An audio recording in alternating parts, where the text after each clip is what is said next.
Welcome back to Brothers in Boots. My name is Mike.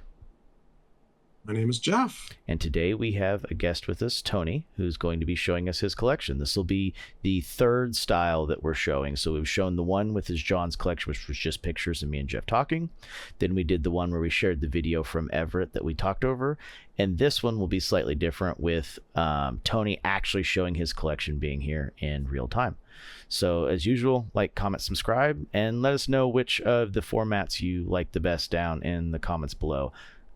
Can't guarantee we can do this with every person. It does require some equipment and skill that, we're just not going to force people to do. So, Jeff, what are you drinking? And then we'll introduce Tony.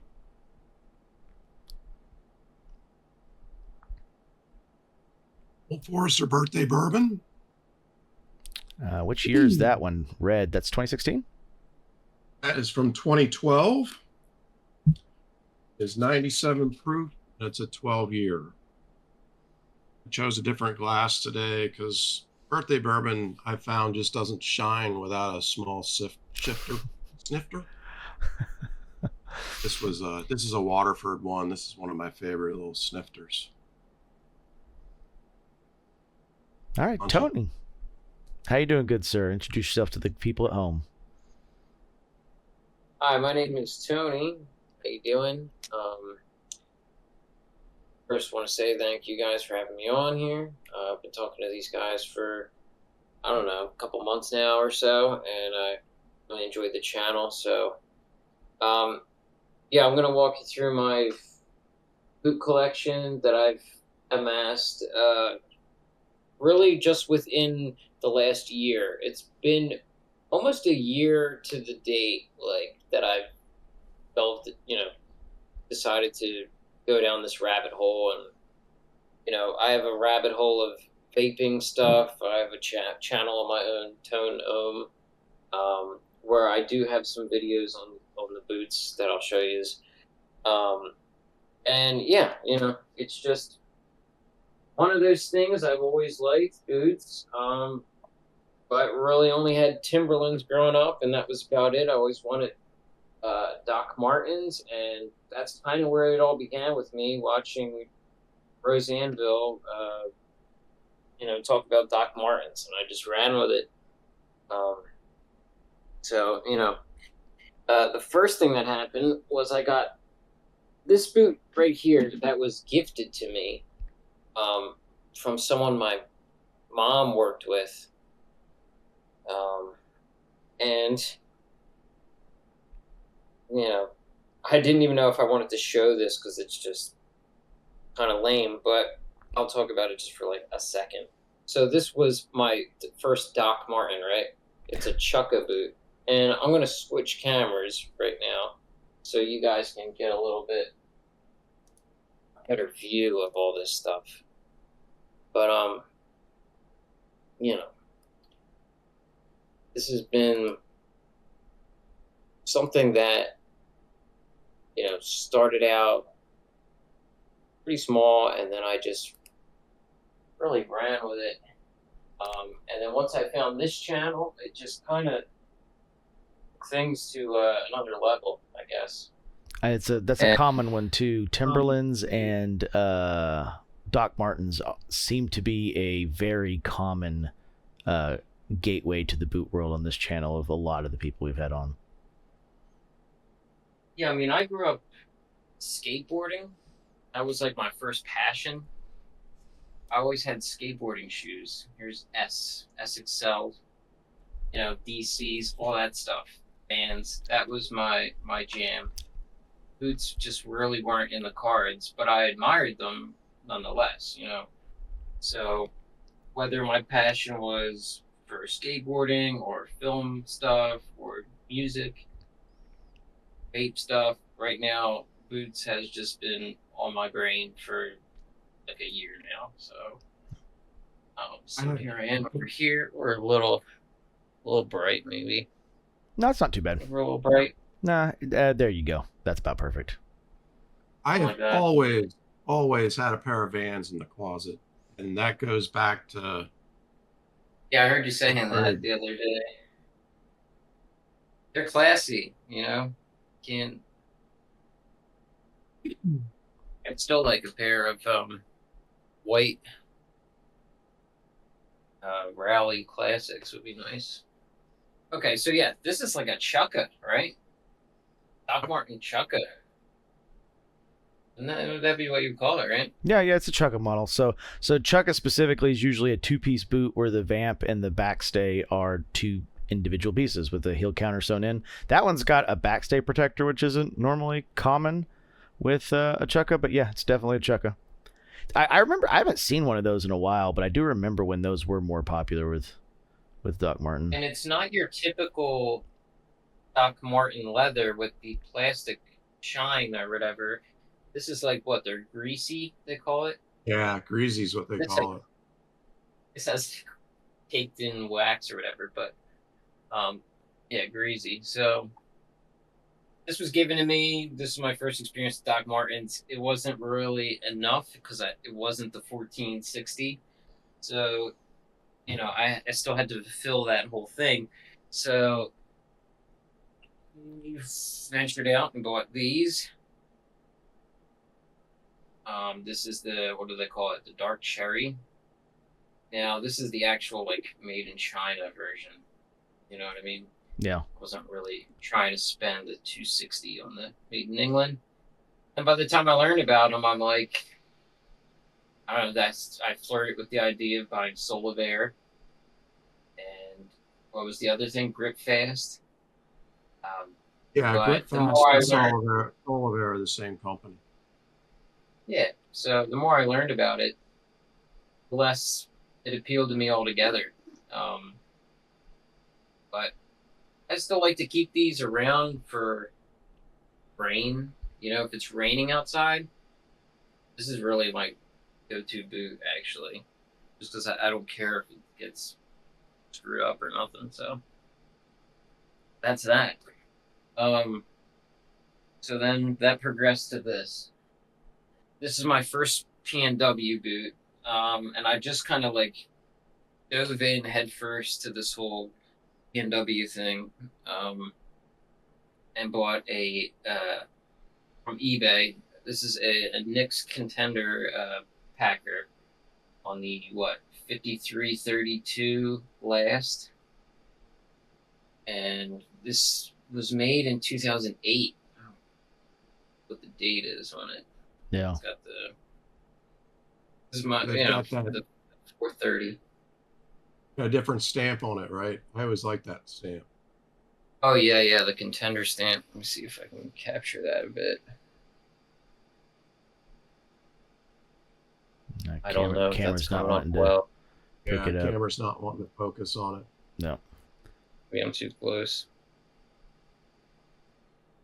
No. Well, but we'll try who to. knows? Yeah. Guess we're not going to get the detail this time. Yeah. Yeah, the camera just doesn't want to do it. The stitch down of it is it's pretty close stitching, right? Yeah, this is an era where, you know, they had a lot better quality control on this stuff for, you know, really 2 reasons. Because you notice the stitching throughout the entire boot just looks better all around. It's just because they weren't doing the volumes back then. They weren't under the pressures, and, you know, we hadn't quite gone through the big boot boom yet. So this is just when they're making it for working guys, and, you know, you could get a boot in 3 weeks. In 3 weeks, huh? Mm-hmm. Wow. As long as it wasn't custom MTO, you're like 3 to 5 weeks at this time period, if they didn't already have it in stock. Go ahead and try that stamp again. I think we might be able to see it now. Really? No, yeah. The way you have it in focus, I think we can see it because we were getting it. There you go. You can kind of see it there. Yeah, you can see the older logo a lot more on that one. There you go. Yeah, I have like a touch focus. I'm on autofocus. Yeah. That's another reason why I'm using this camera. It's better for autofocus. Yeah, 10-inch boot. So this was like a big step for me to have a 10-inch boot. It's just like going all out, in my opinion. That's what it, and such a, in a heel, you know, separate heel piece, arch, yeah. Yeah, it was a rude awakening. I think that's still during the Frank era. It is 2008. Yeah, it is. Yeah, Definitely would be. And let me tell you, it's one of my thickest boots in terms of the leather. The leather quality's great. This would still be Seidel, right? Yeah. Yeah, From you what know, I think. yeah. And You got to go back to like 1998 when they're using the cedar tan stuff. yeah, struck through. You know, it's nice. It was Really even more. solid boot. Yeah, it was even more pristine when I first got it. I mean, apparently it belonged to like fire chief from Louisiana or something. So that was interesting. All right. So He did the trifold right, and you know it's the older era, so Yeah, I mean overall you very can good solid tell. boot. I'd rather have that over one made today. That's for damn sure. Yeah. No, and you yeah, could I tell. definitely gonna hang on to it. You Yeah. know, it's a little like piece of history, right? Christmas came. I got a Amazon gift card, and I picked up a Thorogood mock toe because I've seen so many videos on them, and I didn't even think mock toe was that appealing at first, but I don't know, it's just something I wanted to have in the just because it's like a classic. Yeah, I mean boot, it's a so. good boot. I mean, like when you go to most job sites, like construction sites, you're gonna see mostly Red Wings and Thorogoods in a lot of places. A lot of these guys aren't spending, at least for construction and stuff, the extra money. You might hit that focus button again, Tony.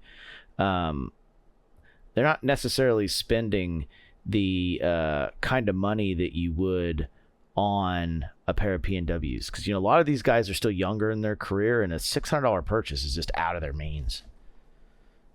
Right. Yeah, there's a lot of factors there. Some of them don't know any better. Some of them it's outside of their means, and let's face it, when you're younger, your feet can put up with a whole lot more than they can as you age. So you don't need as solid of a boot. And I think fourth, a lot of these guys would prefer to be wearing sneakers. Yeah. So they're trying to wear the boot that's most like a sneaker that they can get away with on the job site. And this definitely fits the bill. Yeah, I mean, because of the temper, there isn't a boot I have that I can slip on faster than this, honestly. It's just that tumbled leather, just so easy. It's because you don't have a Riker yet. Just wait till you have a Riker. All right. This would be the third boot I bought. Now, by this point, I realized I wanted all the PNW boots by this point. I wanted to try all the brands. And even though White's was going to be my endgame grail type brand, I said, why don't I try a Wesco? So this is a Wesco. I don't even know what it is. If it's a Warren, a Jobmaster. It's either a Warren or a Hendrick. Like combo of all three. Yeah, it's probably just 2017. Probably a custom of one of the models. Looks like a Warren to me. Yeah, I mean, not the an stitching, expert right? on the Wesco. Yeah. I mean, it's a good boot. The stitching's good. The leather seems pretty good quality. The QA's there, something we don't see as much now. And like I said, it looks like it's overall good. Would you mind making my screen bigger?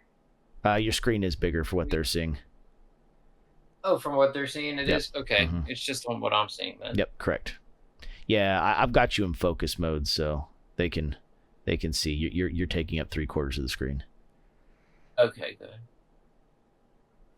Yeah, I was impressed with how many stitches were in this fridge for the welt. I mean, kind of reminded me of like Viberg level.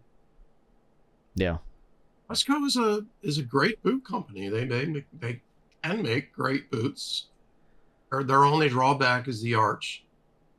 If your feet are young enough or flat enough, then you don't really need that, and therefore the Wesco is a great, solid, high-level boot.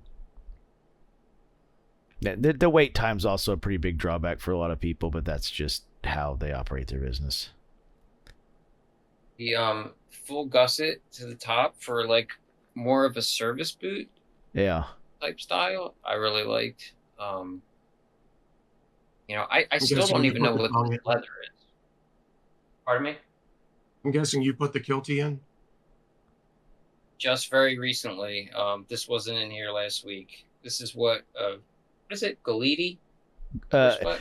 so I've heard it called Galiti and I've heard it called Guidi. Guidi? I don't know. I don't know which one's Guidi. correct. Yeah, Guidi I think is what most Guidi. people are going with, because it could be Guidi, it Yeah. could be Guidi. It's Italian, so I'm assuming it's Guidi. Yeah, but, Guidi sounds Italian. Guido. You know? So yeah. So yeah, I mean, this is a 9D. I'm a 9D Brannock, so it's a little big. I probably should have did a half size down, but got the Vibram V bar. So that was my first for that. I don't know what the leather is still. I think it's Miriam, honestly. It could be. I don't know what it is. In 2017, I think the only one using Merriam was Truman. So I would be more likely to think that that is a Horween Essex or a Seidel, like double shot line they don't run no more. Would be more likely in the 2017 Like a time British frame. tan, Well, British domain. Well, no. So Seidel's had lines they've gotten rid of over the years. So it could be a tannage they just don't make anymore. Because like I said, the domain's something they've made for a while, but the double shot's directly a competitor to Chrome XL, getting super popular since about 2016, 2017. Domain is probably most logical. Yeah, they don't make it in many Okay. colors Yeah, anymore. Now that they do the double shot. I don't have any other boot that feels like that boot. Mhm. Just the temper, it's thin, and the temper's crazy. The creases are very fine. It's got a weird it's got a shine to it naturally. Nice and orangey. So I said, mean- like a Horween Essex is high up on the list as a possibility too. That's Right. their full veg chin line. Oh, cinnamon wax flesh, Jeff's favorite. No, this is olive wax flesh. olive. Oh, it is olive. It is. And Yeah, and that's the one bright thing. sunlight, you get it, but Yeah, well, the other thing is cinnamon really shows when it scratches. If they were nice and scratched up, you'd see the difference. Because cinnamon has a very like bright yellow undertone. But this is a Division Road boot. I got this from Division Road vendor. So I didn't actually make, any of the designs on this. It was a prefab boot. I just put this kilty in. This is a Chloe horsebutt, Chloe Feng. yeah, the art stuff. Horsebutt. Now, one thing I'm noticing alignment. looking at it that's a little different is I don't think that's a waxed flesh Norwegian rolled well. I think that might be a different leather. It's natural. It's a natural rolled well. Oh, natural wax flesh. Okay, that makes sense. I was about to say, because that's definitely not olive. No, it's natural chrome excel. Oh, rolled okay. A really That's cool like- choice I don't see very often. Yeah, changing the well. Yeah, apparently that's their thing for Division Road. They do all of their whites boots with a natural chrome excel welt. That makes And sense. This also has a 'Cause natural chrome excel tongue. Yeah, and that makes sense because waxed flesh tongues and waxed flesh rolled welts look like shit. They do not look good. No, I could imagine. They're really Yeah, like so- clunky and fuzzy, and they don't like roll nice. I have a pair in the other room. Maybe close to the end of the video, I'll grab it and show. But they don't look good. Now it's a little rough on the edging on this is kind of rough. It happens with whites sometimes. Yeah, but an otherwise pretty perfect boot. I mean, I didn't have any issues with the stitching or the leather itself. I'm really happy with this. I did all eyelets, it is all eyelets. That's how it came, lace to toe. And this would have killed me if I didn't have a pull loop. I don't like all eyelets without a pull loop. It can be tedious. Yeah, well, and the whites 430, pattern's I got also a something. lot narrower in the throat than the other PNWs, so the pull loop definitely helps get the boot on too, just because their pattern is quite a bit different than everybody else's. Yeah, I mean, I do love the lace to toe that whites does. No, I mean it's both patterns, shape. lace to toe and plain toe. They're just have a lot narrower waist and instep. Hats off to Division Road on choosing that well color. being a different color, not necessarily the color, but that looks good too. But That will come up I again don't as think well. I enough have another people, Division Road boot. I don't think enough people choose to do a different colored welt. Well, and for that leather, it makes a ton of sense. Like like I said, let me just grab it real quick. And Jeff, here's your blogger. Here's your blogger heel. Yeah. They did great all the way through on that boot, man. I like the heel height. I like that it's a blogger. I think the patch looks nice. The flap. I love that they did the different color welt, as I've said, I guess twice already. And the Division Road also does. Anybody they do their own branding as well. Yeah, they have their special. Yeah, they use one of the older stamps. So I'm going to put myself in focus real quick so people can see. This is what a cinnamon waxed flesh rolled welt looks like. It looks terrible. It looks fuzzy and nasty. This is what the roll top looks like. Like it's like kind of clunky and square. It just doesn't roll well. And it kind of gives it almost like a nubuck look, and it trails off in like really nasty kind of ways. It's just not overall a great look. So not using that is a perfect example of like why someone should use something different, especially when you're using a waxed flesh. So let me say that this is my first new boot from a P&W brand. I wanted to go all out for whites. I didn't mind spending the extra from this vendor because I knew I really liked whites. Just their patterns and the heritage of it. Vision Road, you can't really see it. They have their own sock liner too, their own brand. I have a whole video on this. It's actually the first video I ever made for boots. But yeah, this is like one of probably my top 3 favorite boots. This white cutter, 350 cutter. I just love this boot. Brass eyelets, yeah. When you got the boot on, does the kiltie flatten out? Pardon me? When you've got the boot on, does that kiltie flatten out, or does it arch like it is now? It's gonna curve like that. Yeah, that Chloe Feng is so thick. Yeah. Yeah, this stuff's thick. I only just put this. All the boots I have with, custom, I'll say kilties, different kilties, that you'll see today. I only put them in like within the week. So that aspect of any of these boots isn't very broken in yet. That's not gonna break in for you. So if that's the way that it looks when it's on, you need to pull it out and hit it, pull some off with the razor blade down there so it'll flatten. Yeah, I could tell. I mean, that particular boot, that laced toe, that's an 8D, so that's a whole size down for me. So I don't really tie that boot very tight to begin with, but yeah, these new kilties have been a rude awakening for me. I don't know how they're gonna work out, but yeah, for people who don't know, Tony learned that horse rump is quite thick. Very rarely does horse rump come in under 7 ounces. Yeah, I always assumed it was a thinner type of leather, but apparently not. So here is the Drew's lager boot. I bought this brand new off of Drew's website. This is made in Mexico version. Definitely cut grass. I wear these every day, every work day.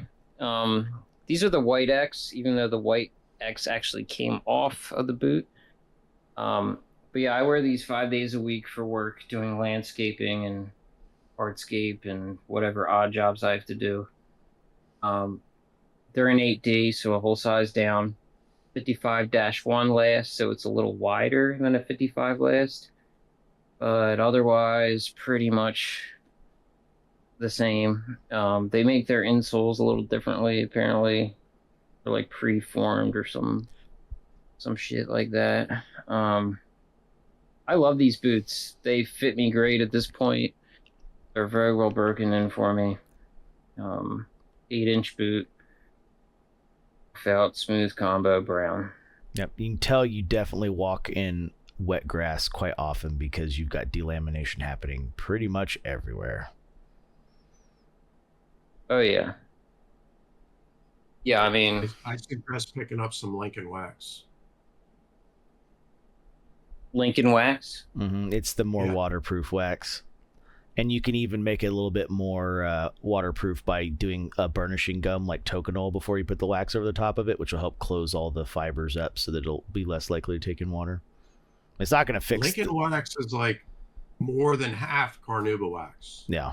Oh, it's pretty waterproof. You see a lot of the fuzzes going on this side. Yep. I mean, I do have Toconol now. I haven't used it yet, but I would suggest getting it like a Dremel burnishing tool. Rocky Mountain sells them for like $12 a set of 8 of different styles. It makes doing that way faster. I do have a wooden tool I got for it. Burnishing tool. Yep. And it works. It's just with the Dremel I can do like 5 pairs in like 30 minutes. Now, as you can see, this double row stitching, it's practically disappeared here at the front of the toe. I don't know if that's just from kicking stuff. I think it's because this is not a Celastic toe or steel toe or anything, but it's doubled up in the toe instead of using Celastic or anything. And I think it's just kind of shifted. It's possible. And you can't even see my stitching. Yeah, and it might have curled up too. Like the toe might have curled up some and that rolled forward. You might have a combination of both going on. Yeah, like it flattened forward almost, you know?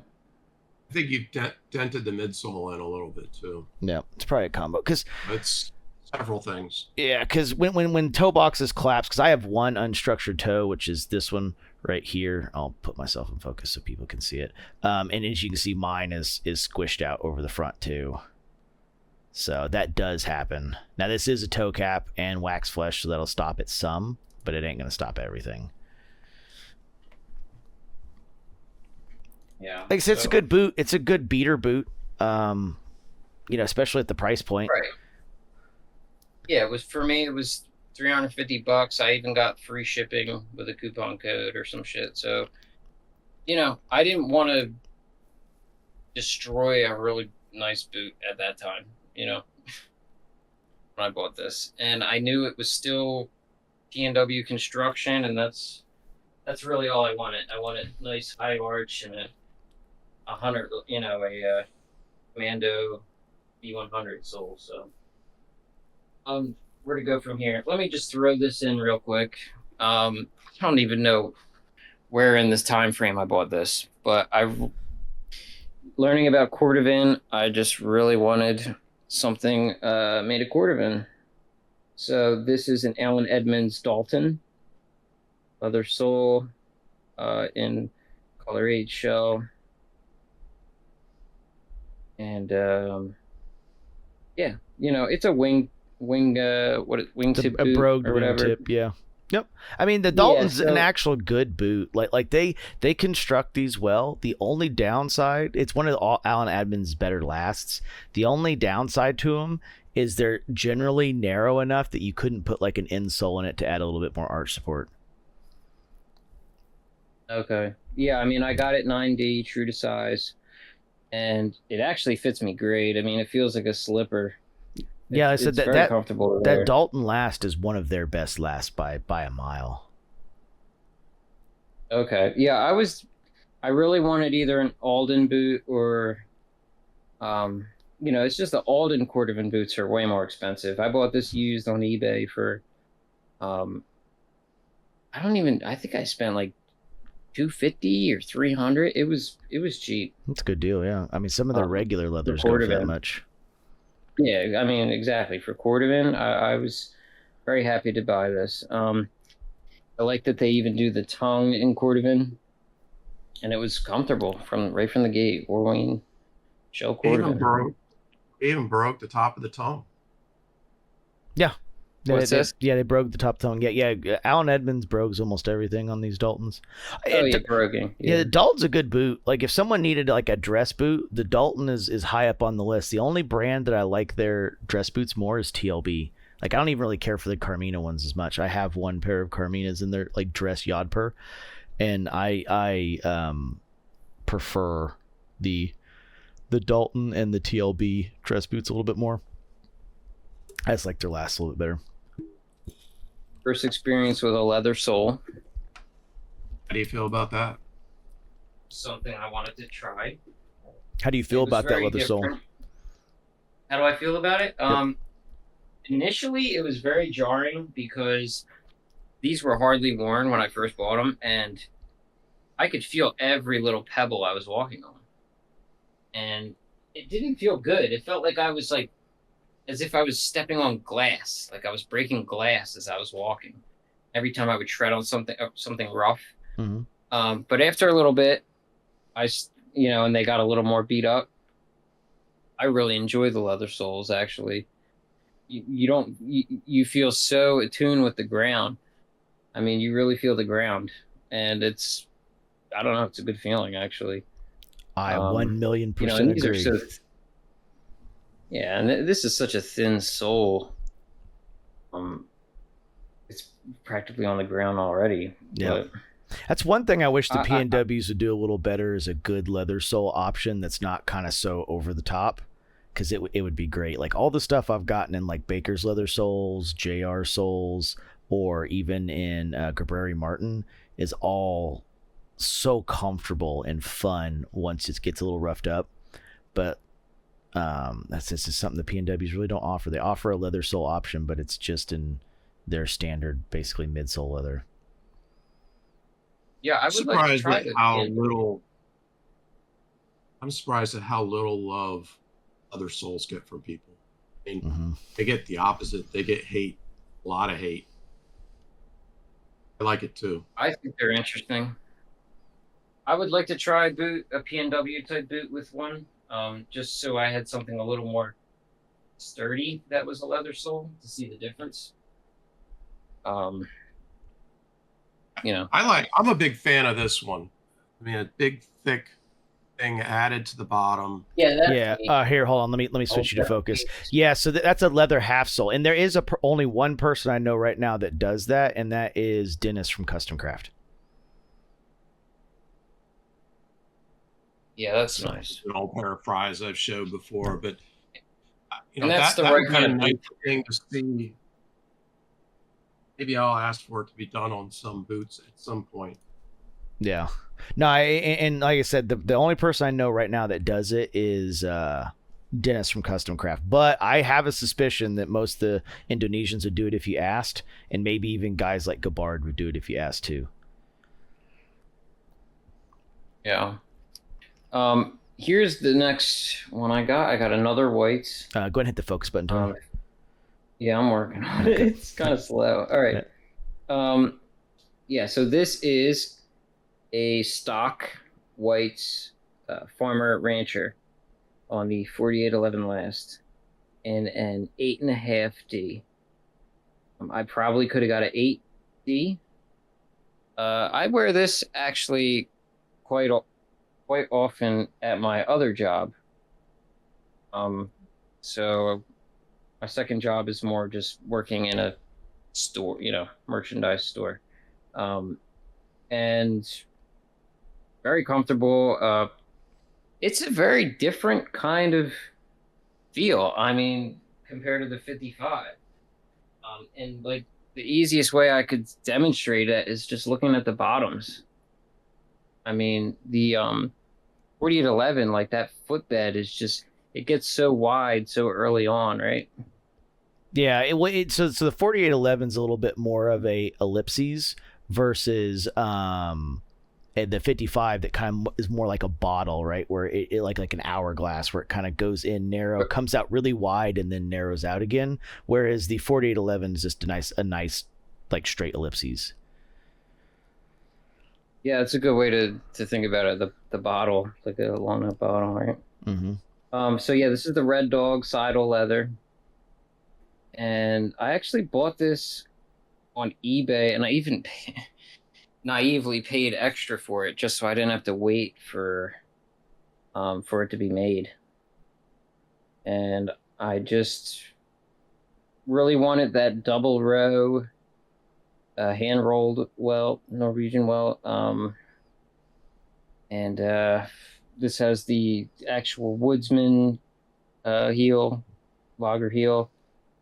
Another 430, which I'm not thrilled about. I would have got a V bar on this if it was up to me, but 8-inch boot. I was very impressed with the Drifter boot by Rose Anvil, and that's what this kind of reminded me of, the Drifter V1. So yeah, Red Dog. I was very curious to try. Is this a little loose? It's a smidge loose, but I mean, it's Seidel. It's work leather. They're not the kings of consistency. Their stuff's meant to be beaten, abused, torn up, and put back out to work again. So it's a bit loose. I mean, it's not like Chrome XL Lottery loose, but there's some loose grain there. What is your Rancher? What did you say, Jeff? What is your full observation between 55 and the 4811 personally? I really do believe, some people try to, I mean, I've even heard you guys say, or I know, Jeff, you've at least made more similarities than differences, but I do feel like they are different. I mean, for me, this feels definitely bigger in the toe, and tighter in the heel. And I do feel like the arch hits me at a different spot, and I feel like it's a little higher, a little more pronounced. I do feel that way. It may just be in my head. It may be a placebo thing, but I do feel that way. Now this boot, so I think all the ranchers just naturally are soft toe. This is actually my second white's soft toe, but the cutter is a lace toe. So I don't know, this soft toe, I guess because the toe is higher with the 4811, the soft toe just seemed really apparent. It was very almost I don't want to say clownish, but it just really collapses quickly. I really noticed the toe area on this. Yeah, it collapses quickly, and then that's just with the extra space that's there, and it being a soft toe. That's a combination. If that was a structured toe, you'd be getting deeper creases closer to the eyelets. But yeah, that's work-wise, I like working in this better than the 55. It fits me more snug than my 55-1.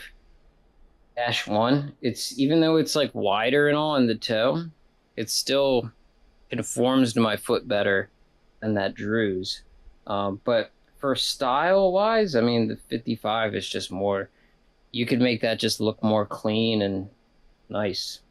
This last just looks more work oriented no matter what you do, I think. Yeah, and that brings up a really good point. So we've talked about lasts like they're the end-all be-all of sizing. Just as we've talked multiple times on the channel, pattern has a big part to do with that. So as you can see so far in Tony's collection, the white's pattern does seem to agree with his foots more in general, in combination with the lasts.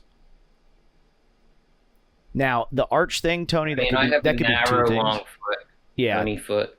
Yeah, and that's the thing. People who have narrower feet are going to find they like whites a little bit more, especially in that instep area.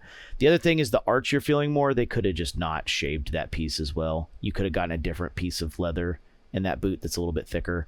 Whites uses a lot of scraps for the arch the piece. Difference. That's true, that too. That rancher is an 8.5, whereas my cutter is an 8. Yeah. I mean, usually if you were going to get one smaller, you would think you would get the 4811 smaller. Yeah. The way my mind thinks of it, but I don't know. I did it the other way around for some reason.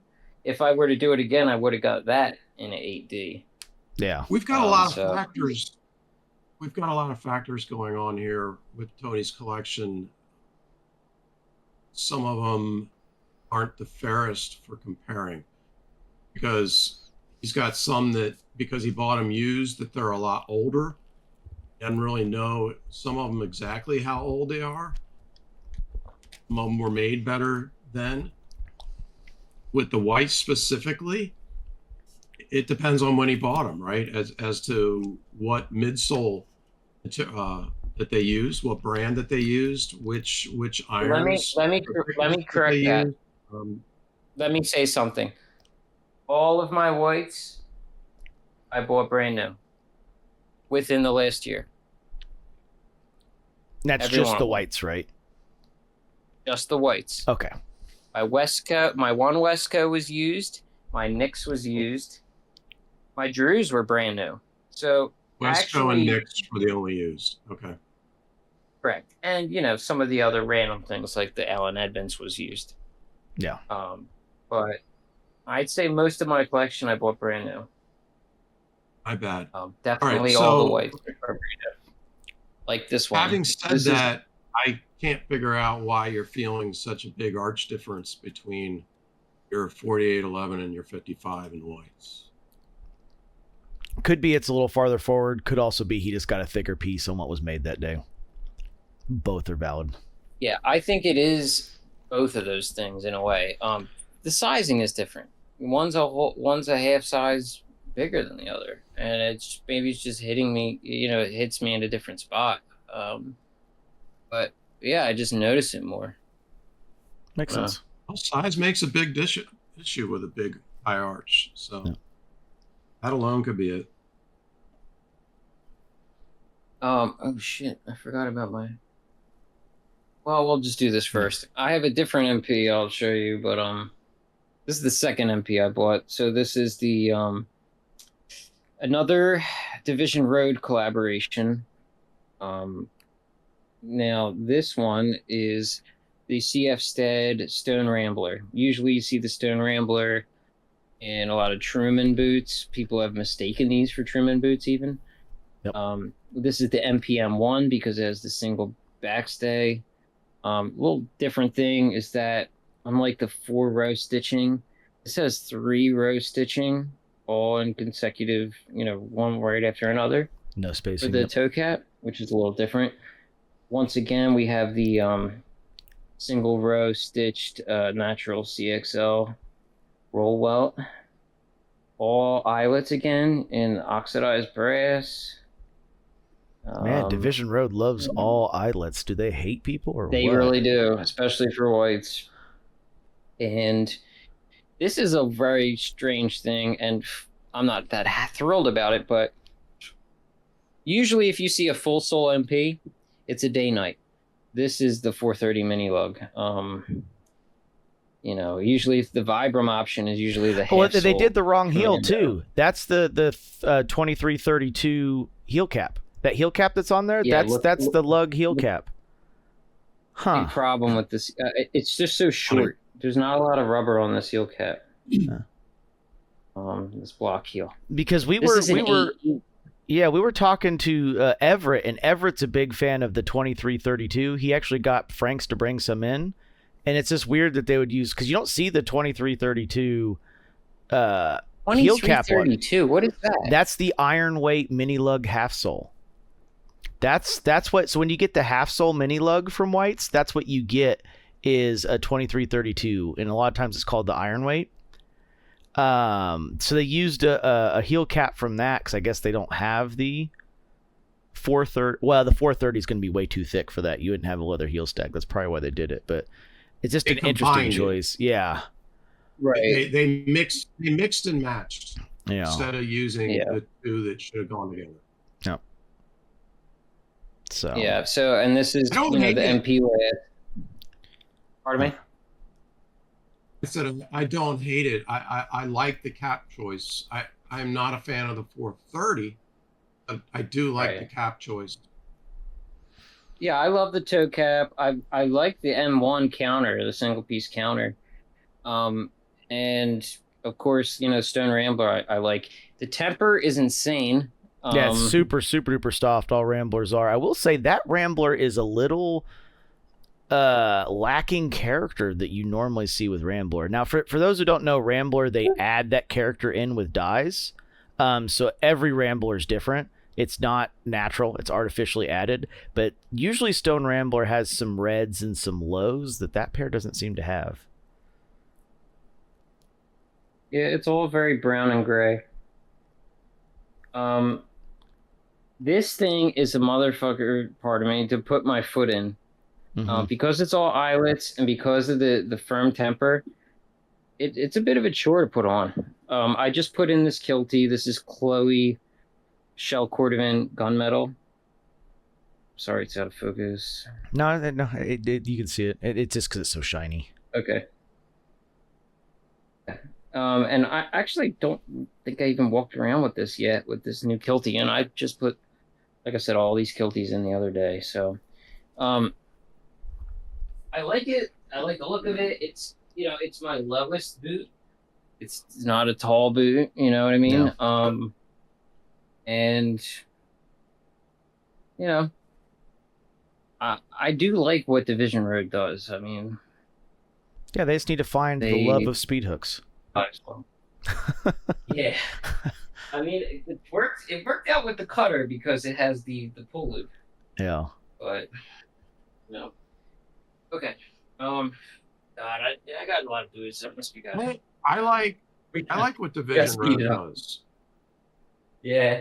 Yeah, I mean, they pretty much only carry whites and Viberg. They do some Wescos too. They don't do as many as they used to. They used to do a lot of Wesco Mr. Lou's. I know, because they had some pretty cool with Mr. Lou makeups. They have their trademarks. Yeah, they've got, and they're paying attention, and they're trying to go after every little difference that they can. And I certainly applaud them for that. They're try thorough too. Yeah, their employees, even everything they called me. They're like bakers. Yeah, they're like bakers. Yeah, a lot of the stuff that goes through them gets checked a lot more than what just comes out from whites. This has got to be Black Chrome XL here. Where have we seen this? No, close. This double shot? is Seidel. This is Seidel double shot. Yeah, black. This is the 50/50 last. This is the. All right, so see right there, CMP that's the Sherman. 30. That's the 2332. That sole that's on there. That's what I was talking about earlier. Yeah, that's a lot of meat. Yeah, well, if you look at the half sole too, that's the whole 2332 combo. That's it right there. Yeah, this is that double midsole. Mm-hmm. It's a whole different feel. That's the whole double midsole thing. No, I love this boot. This is my go-to boot. I do wear this one a lot. It's in my top 5 at least. Man, that is a lot of loose grain for double shot. I haven't seen double shot with that much loose grain. That's why I thought it was Chrome XL. Have you, Jeff? Me neither. Because yours, you have black double shot, and yours doesn't look like that at all. No, not at all. Huh? Sorry. Go ahead. Continue, Tony. Wear it a good bit. You got your nickel eyelets, toe cap. It's the Sherman, so now we have the 2-piece counter instead. So I love this Commando half sole. Having the double midsole, it's just really a firm feeling on the foot. This is an 8.5. So that last Division Road MP we saw on the MP last was an 8E. This is an 8.5D. This thing is very narrow. This is the limit of how narrow my foot can go. It couldn't be, if it was any more narrow, I probably would have had to return it. My feet hurt just looking at it. There's no way I could get my feet in that. But I tie it tight, and I like it. I mean, it really conformed to my foot, this thing. Yeah. I am shocked you went with double midsole. What was your choice behind that? Because usually double midsole are for people. Oh, okay. That's how they do it. Okay. Yeah, that's how they do it.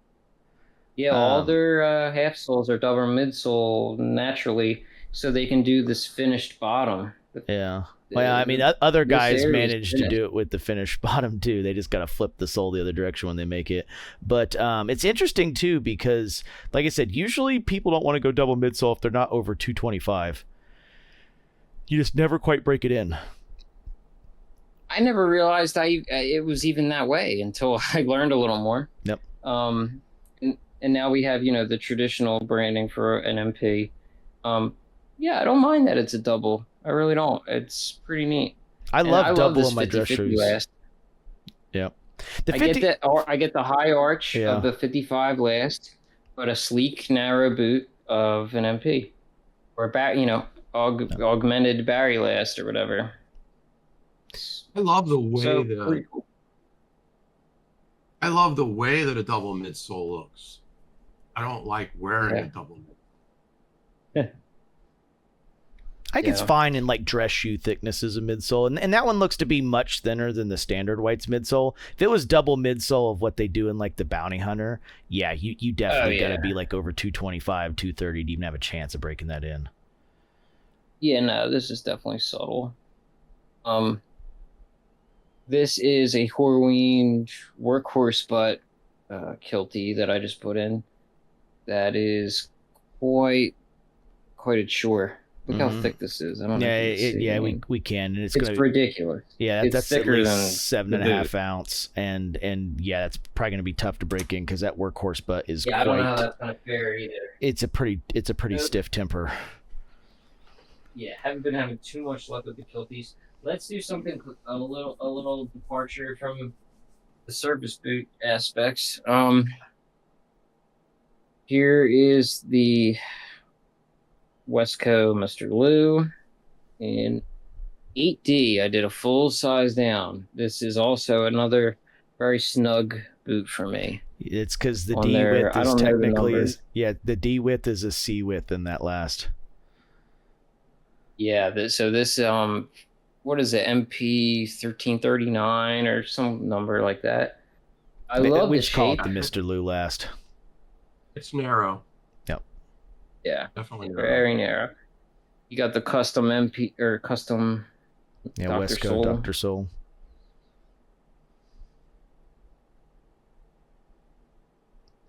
You have the traditional Westco finish of you have to, wax it yourself when you ask it natural.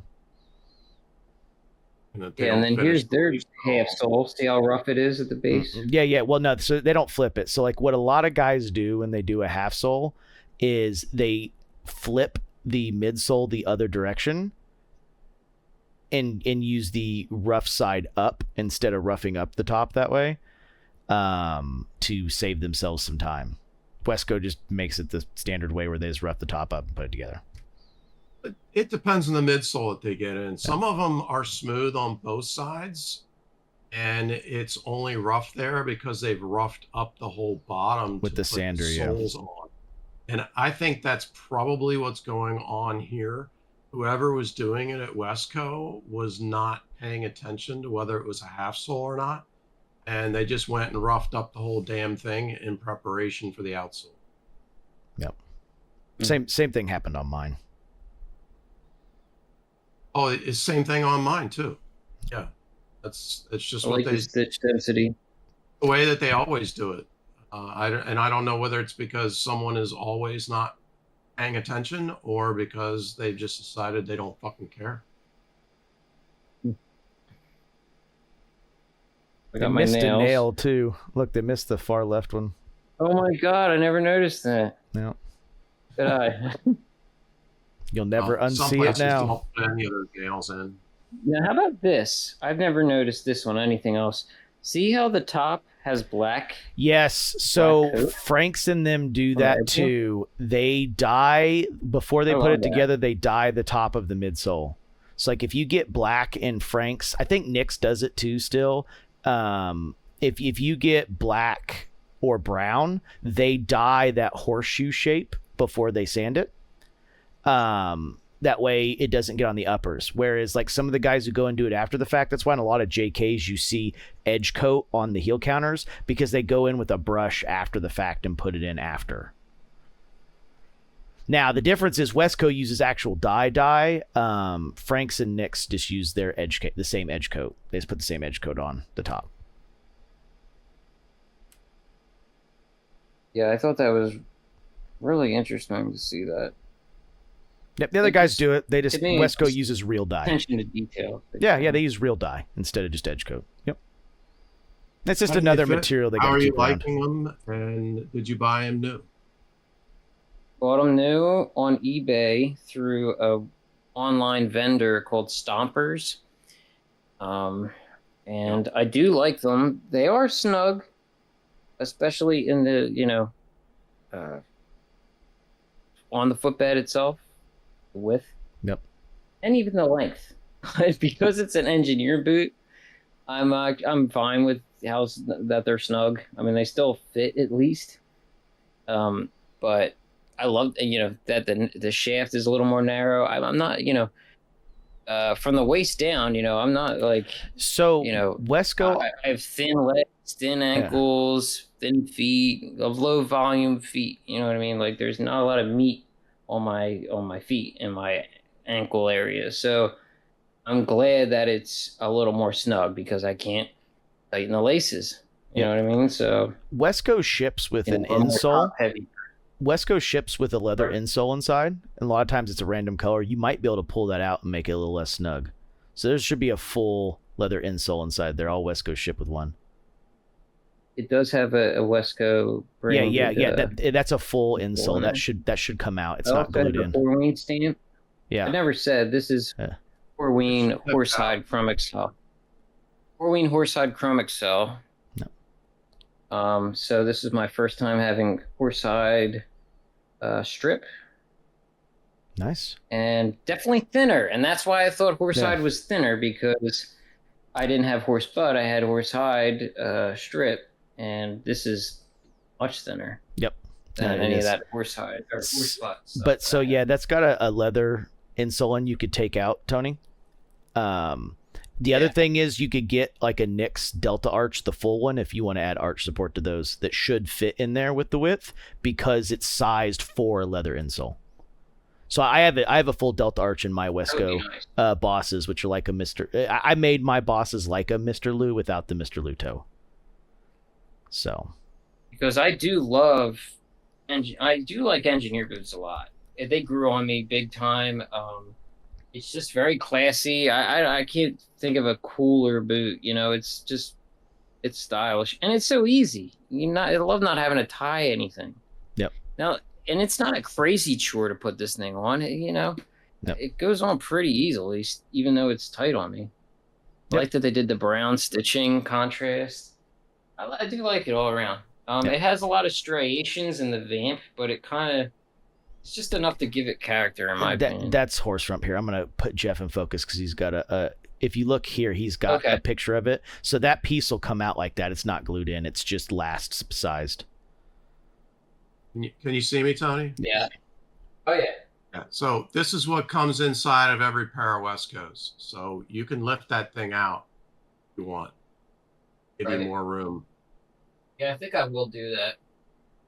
Because I could use just a little more space in there. But, that was my first impression of engineers, and I do like them still. Oh, this will be a fun one. You guys are going to love this. All right, here is my... JK already. This is my JK. Yep. This is my one and only JK OT in...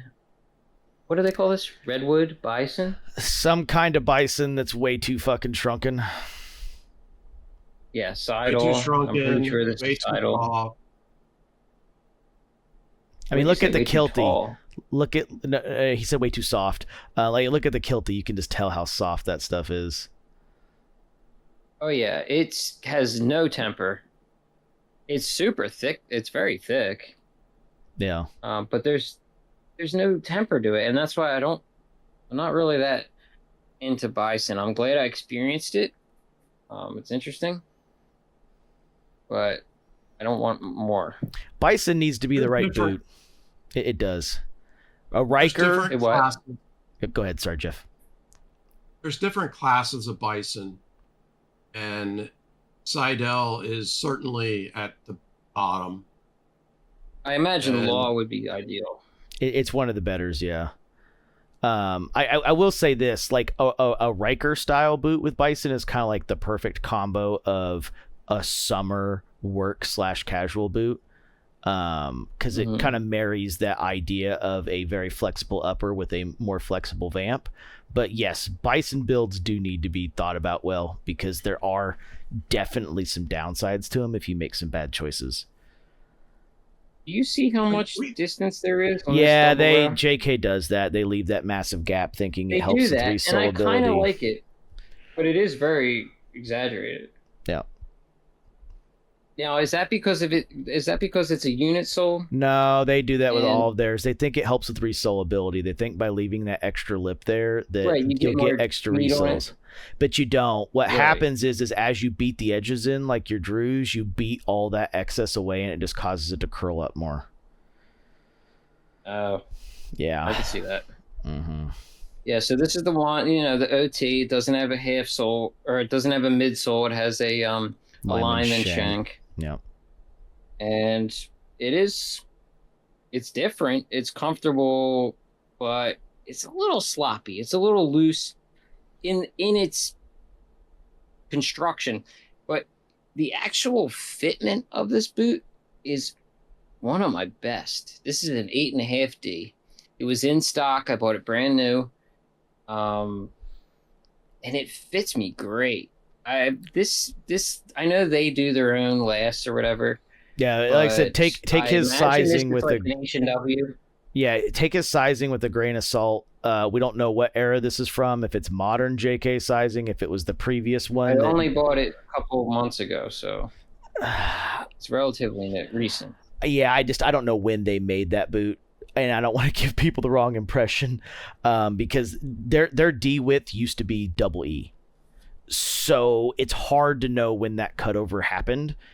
And I hate giving recommendations to them on sizing, because that is such a slippery slope. If they fit, great, you won the coin flip. Right.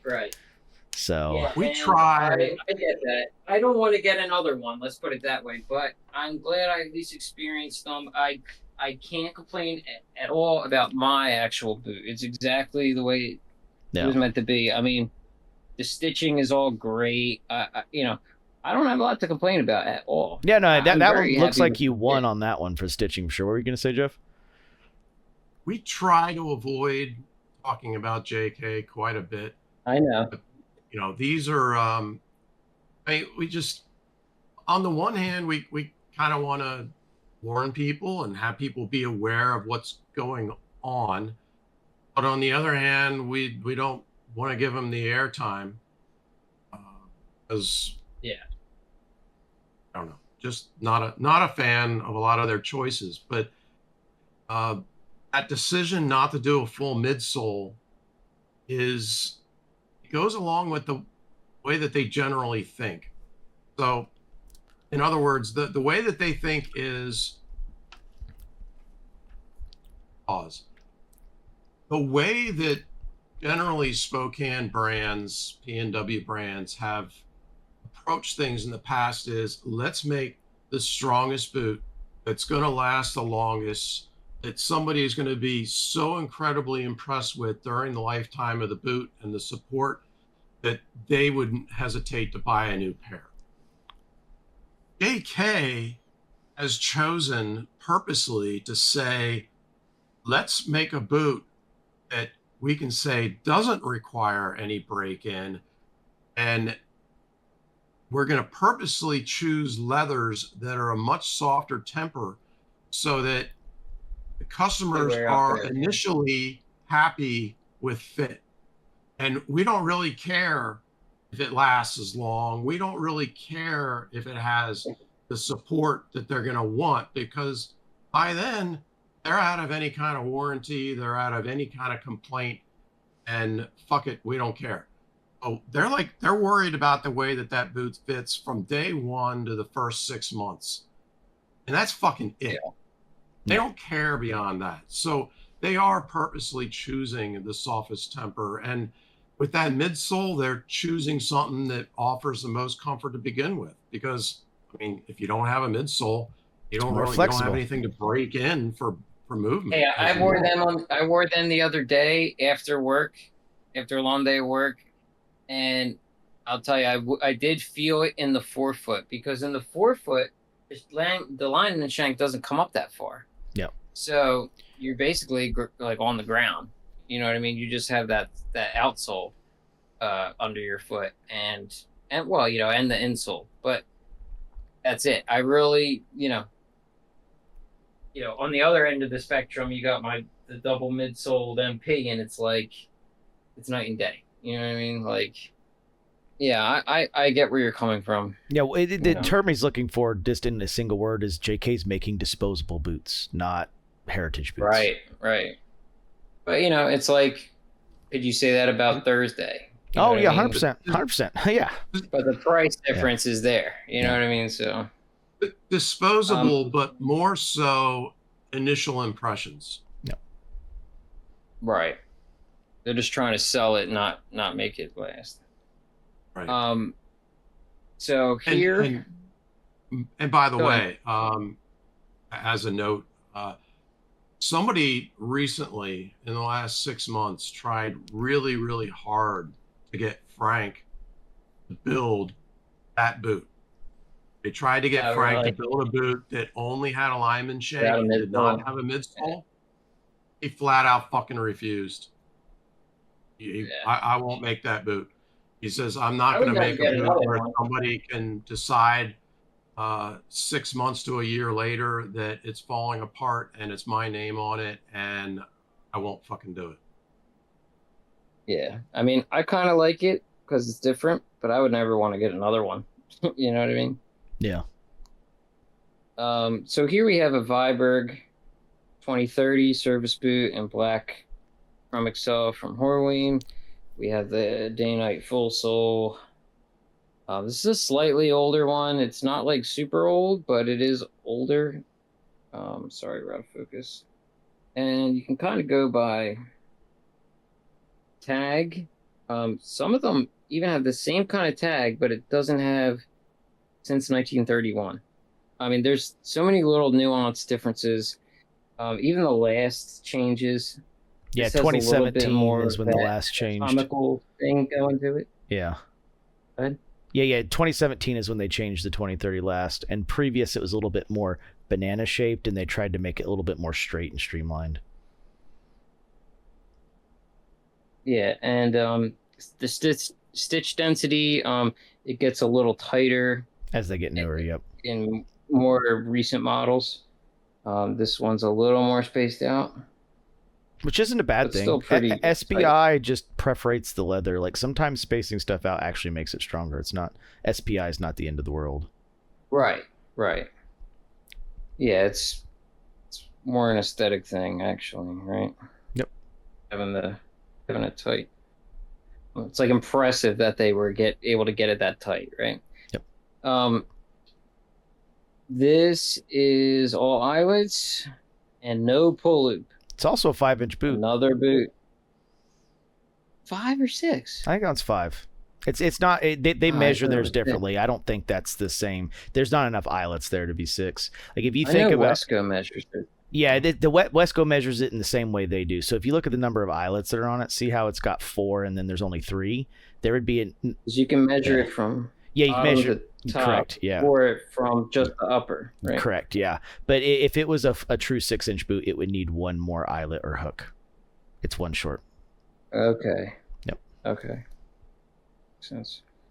Yeah, I mean, I like it. It's nice, thick. How does it fit? So it's 2030. How does it fit? Yeah, 2030 is always one where it either fits people or it doesn't. How does it fit? This fits me really, really good. So I'm a 9D Bronick, and this is an 8E UK. Good. Yep. I have perfect spacing in this boot, but putting it on still sucks. I don't like putting on boots with no pull tabs and eyelets. I could see that because you got to yeah. So I have that same problem with my Tahuras that ended up all eyelets that were supposed to have hooks. Same issue. You've got to basically take out the top 2 eyelets. Yeah, you got to take out the top 2 eyelets or leave your laces really long, like absurdly long. Yeah, what I do is I space out the laces a bunch and then I put the boot on. It's pain in the ass, but Otherwise, they're great. What? That's a I good just call wanted to out. try Viberg. The fact that it's an E Pardon? and not a D. So you're a D in Brannock. Usually you don't go up a width from your Brannock width. And the fact that you went up to an E kind of tells how narrow that last is. Well, let me throw a wrench in everything. My first pair of boots, these Packers, these are an 8.5 E. Yep. You can actually So- go 2 widths up in a pair of boots pretty easily without screwing with the fit too much, especially if you're going to put like an insole in them. And I look at it like as a winter boot that I would double up in socks with Exactly. on that Packer. Or throw in like a wool insole so that your feet are nice and toasty. Yeah, that'd be nice. Here's an Oak Street bootmaker's boot. Oh, is that the football leather? This This is is Battle probably Lassie Carlo, Box. Minerva, Pebbled Box. Minerva. Okay, yeah, Minerva box. Okay. Sorry, it looks just Yeah, like that. Cheddar or whatever. Yeah. Aricado, they call it. I think that's the Osmo, Yeah, if I remember right, is the color. That might have something to do with the color. Yeah. Aricado, I don't know. But it's like a brown, and we got a Rogue toe cap here. I don't know if I regret this boot. I kind of do. Really didn't need it, but it's another dress boot. It's a dress boot in brown Yep. for me, basically. How do you like the leather? All eyelets, and no pull tab. You see that? Yeah. How do you like the how I leather feel about though? it. Is the leather nice? Do you like the leather at all? The temper, it's very thin. Yep. But the temper is amazing. I mean, Yeah. the temper is there. Battle Lassie's stiff. Love this. I love the shape in terms of like this toe cap slope. Mhm. It's very low profile. So I do like that. Here's the little, half sole, Dr. Sole, but Cat's paw. also this is a cat's paw. Yeah. Cat's paw heel, which just something I got to say I tried. You Yep. know what I mean? It's The built right Yeah, half just for the- soles are really hard to get, so you more commonly see cat's paws with V bars and Dr. Soles than you do with the actual built right sole it goes with. They Okay. mixed it up because they had to. yeah. Lots some appeal. more cat's paw heels available. Yeah, and that's the one thing about that boot that sticks out to me, Tony, is that stupid brass rivet. That everyone does The that rivet. now. I was just gonna say that. Yeah, that was a was just gonna repair talk about that they rivet. did back in the day. That wasn't a design choice. Because I'm sure you feel it on your foot, like when you're No, walking. I don't. Oh, you don't? Okay, I don't. it's But a I light don't enough think one. It looks. So I don't think it looks particularly healing, but I don't feel it. It's there, and yeah. So this is called the Longshore jump boot. That's that. it's a cool design. It's a pretty it's a much- dressy boot. It's a dressy service boot. Goodyear welted. This is one of the only boots I have that have a cotton kind of lace. I much prefer leather laces. Get you some other laces for it. Call it a day. Win that battle ahead of time.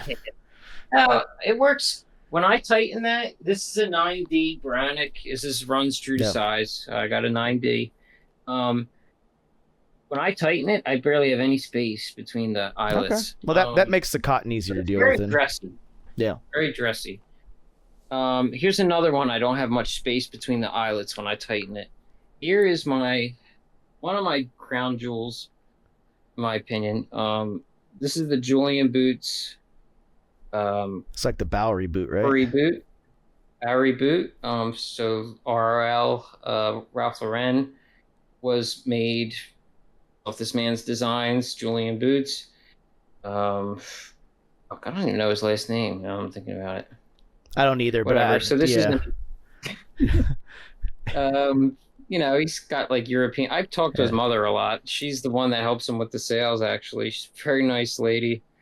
And they're based in Los Angeles, California. This is Hawaiian Shell Cordovan Bourbon, but it's quite dark. It's quite matte. Not the shiniest. But, I Shell think that Cordovan might version. be Ravello that they sold him and told him he couldn't use the Ravello name since that's for Alden, because that is definitely But she not also bourbon. did. She did throw around the word cigar. Yeah, that's what Rivalo is, a So- cigar. Yeah. Yeah, exactly. So Yeah. I that's because it's a little darker than bourbon. So I have a but- pair of bourbon in the other room. It's way darker than bourbon. That's darker than Yeah. amaretto, which is the next color up from bourbon. but I don't know. I think it's. What about the finishing? Did he do something himself? He probably finishing? wet lasted it. When you wet last shell, it takes all the shine of it, and it's got to really be buffed back out. Yeah, 'cause I feel like it has a lack, like a paint over it or something. Like Nah, it's wet lasted. So the Indonesians don't do it, which is why all their boots stay shiny. But like, when anyone like my Flora is Shinky Horse Rump that was wet lasted, lost all its shine, and we had to put it back on. Same thing with my Franks and Shinky, it lost all its shine. I had to put it back on. So how do you like that Airborne Good, Soul? you're welcome. Yeah, so apparently that's their thing. Yep. Airborne Soul. He didn't put the nails in, just like the last boot, that Oak Street boot. They didn't bother putting the nails in either. But you see, the mids or the half sole's a little more. Yeah, finished. It's He painted. does lacquer up. Yeah, he does lacquer up the heel stacks a bit and stuff like that. This does have speed hooks thrown in. It's a bump toe. It's got some sprung toe action to it, which I really like. Cap toe, which now I mean, that's just generally the way it is, but with Cordovan, I kind of only want to get plain toes from now on, so I can actually get some peaks and valleys, some nice rolls, which I think is important. This boot fits me incredibly. It's probably my best fitting boot, bar none. It's just in the heel, tight in the waist, and just comes out just the right amount for my toe and ball area. I love the fit of this boot. Goodyear welted. I think that actually might be a walled toe instead of a bump toe. From the top, that looks like it might be walled instead. And the difference is the wall can go a ways back, so that's most likely an old Krentler Brothers last. Or at least based off an old Krentler's Brother last. Yeah, there's not much info out there on this brand. He holds it real close to the chest too. You try to ask me those questions, he won't tell you. I bet. See a lot of stacks in here. Mm-hmm. That heel. Yeah, but yeah, looking at it from I do the love front, the it's fit. definitely a wall toe. Which I will admit, I wish more people would do walled toads. The only maker that consistently uses all walled toed lasts is Creosote. Almost every one of his lasts has a walled toe instead of a bump toe. Oh, really? Mm-hmm. Yeah, I mean, I do. I just love this fit. If it had arch, it would be my perfect boot. Yeah, I can see that. The one thing I think is weird about it is that it's got this really flimsy tongue. Tongue is It's a comfort thing. A lot of guys that get their first pair. Stitch it up, it gets so tight anyway. Though it's like the tongue's not even there. Brian, the bootmaker, does the exact same thing. He uses a much thinner, much softer tongue in his too. And the reason is a lot of guys get their first pair of Shinky from Indonesia and they make a Shinky tongue, and Shinky tongues fucking suck. Yeah, I've heard you say. Mm-hmm. All right, we're almost at the end here. Yeah, I never thought it would ever happen. All right, so I don't want to end on. I didn't want to end with this, so I'm gonna throw this in now. Okay, so this is. I got this more recently, and just for the hell of it, because it's a super traditional heritage boot. Everybody knows Iron Ranger. Ranger. Has such a name. Yep. Everybody apparently owns one. It's used to judge sizing often. It's just a household name. It's a little piece of American history, and that's why I bought it. It's a Red Wing Iron Ranger and copper rough and tough. I initially thought it was amber harness, but they changed the numbers for copper rough and I think we're there. Yep. Copper rough and tough 8115. It's a different number now. So anyhow, this is an 8.5D, and yeah, I don't like the fit. I bought it used. I mean, it's pretty used already. That's the old sole. Yeah, I don't think they've used that sole since 2018. I like this sole though. I do too. I like the Neocork sole. I wear this to work. This is my other work boot. That's why it's kind of beat up. I mean, it was already used when I bought it, but I bought it as a beater and just to experience it. I'm impressed with the eyelets. No one ever is. They are. I mean, the speed hooks. They're like actually really sturdy. Yeah, they bend easy on ladders and stuff. But they at least they won't break like a lot of them will. Then they can be bent back 5 or 6 times. A lot of them by the 3rd time you have to bend it back, they just snap off. So it's just that it's a Munson last, right? It's the last 8 is kind of Munson-esque, yeah. But they've made the toe real dressy. So the number 8 last used to be very different 20 years ago. But they've basically put a different toe on what is essentially a Munson last. I mean, what do you think of that honestly, Ranger, Jeff? Most brands out there, whether they say so or not, are Munson based. But they make the toes, they change the toes enough to make them look more presentable or fashionable or whatever, that they don't look Munson to most people. Yeah. So interesting story about the Munson, and we'll have to get into it one day, is it's the last that almost never happened, because the Krentler brothers were the first person to get an antitrust lawsuit in 1913. Otherwise, the Krentler brothers would have made the only Munson last. Instead, there's like 60 different variants of the Munson last. Almost every last maker had a Munson last that was kind of shaped in their way. So there's really almost kind of no such thing as a Munson. We kind of judge everything that's a 1 3/8 heel with a bump toe as a Munson, is kind of how it's said aloud these days. Yeah, for me, it's just kind of sloppy in the forefoot. Maybe because it's used, but it just doesn't have much definition. It's just kind of straight on. Yep. Which I guess is the purpose of the Munson last, but just. Yeah, I just wanted to experience it. The Puritan stitching is interesting. Yeah, it's some people do it. I mean, it's just they a lot of people don't do it anymore because you have to change the thread out to do it, or have 2 separate machines to do it. One for your main thread color, one for your white thread color. It's definitely and it's waxed, right? Yep. Oh yeah, it stains super easy if it wasn't, but yeah.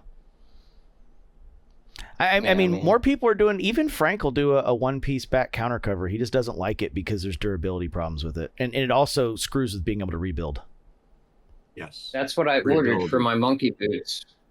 Yep. I don't have any Frank's boots. To anyone watching out there, I do have 2 that I've already ordered like a month ago that are on the way: a monkey boot and a Rainier. And I'll have them one of these days. I have a White's Bounty Hunter on the way too. These are my first goes at MTOs, those 3 boots, and boy, patience is a hell of a thing. But yeah, I went with the 1-piece for that because I think it'll be different looking.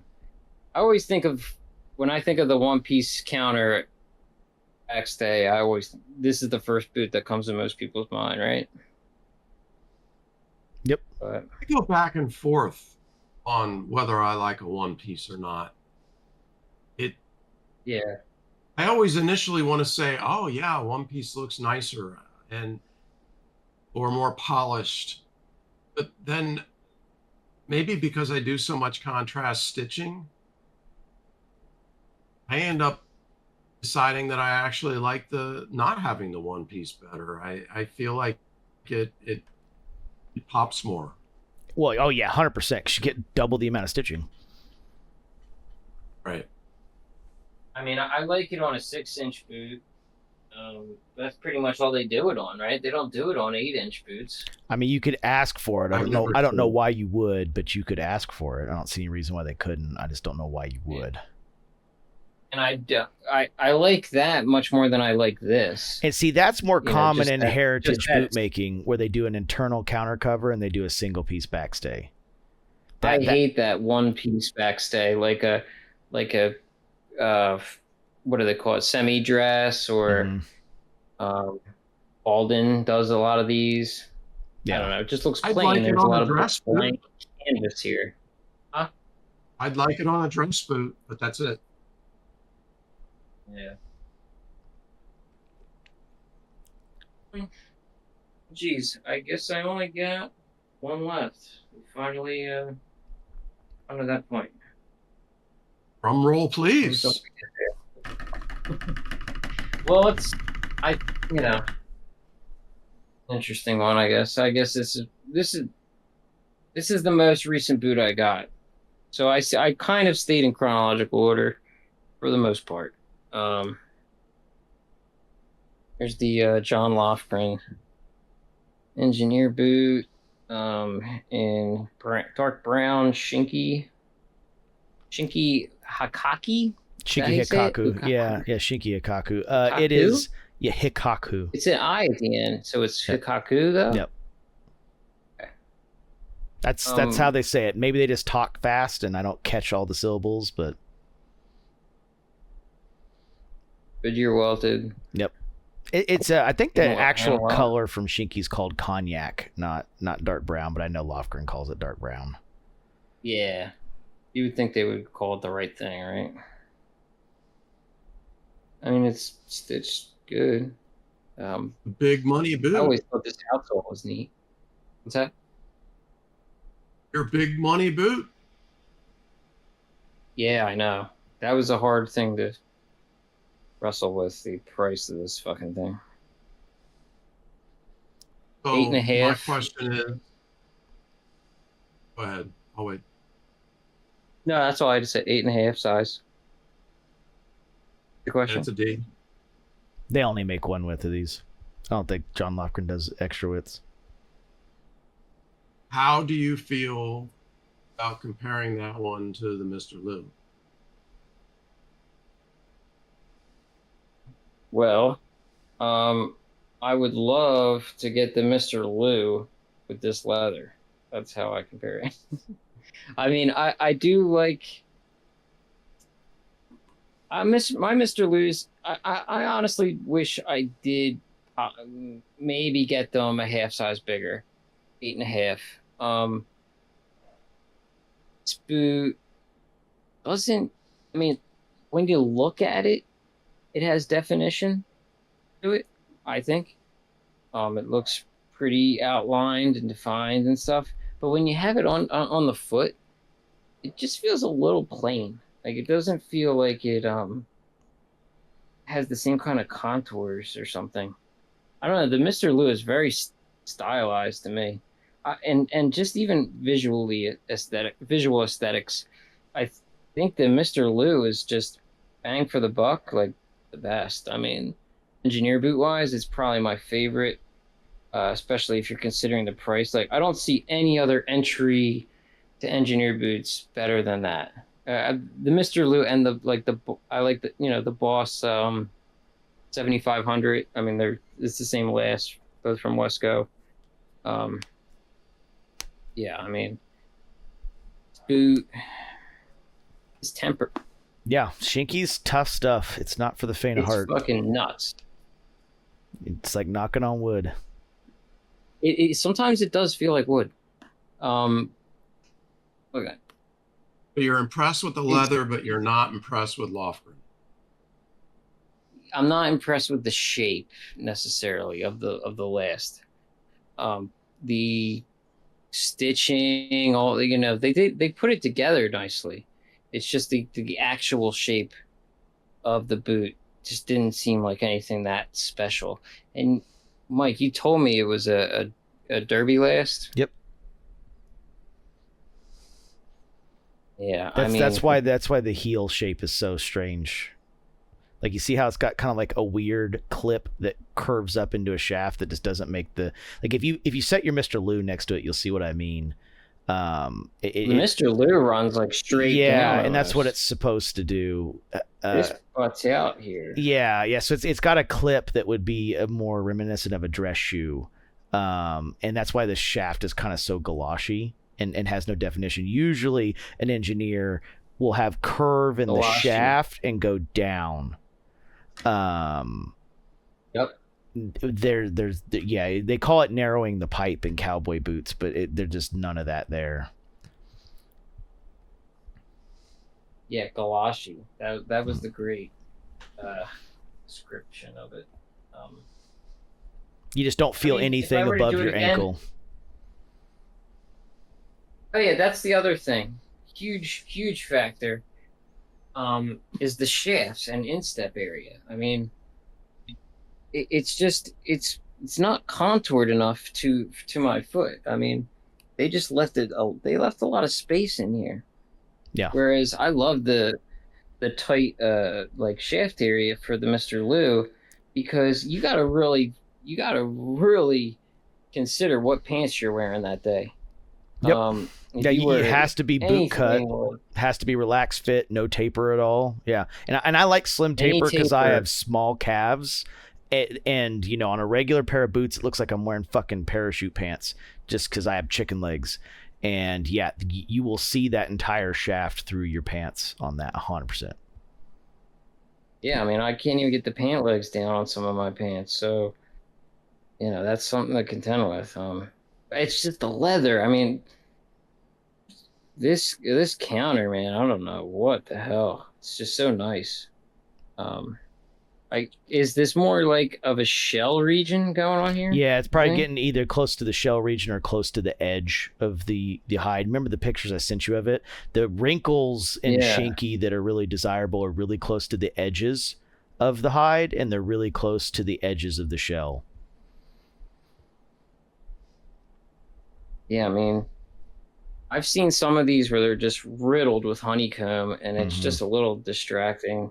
I like that it was a little more subdued.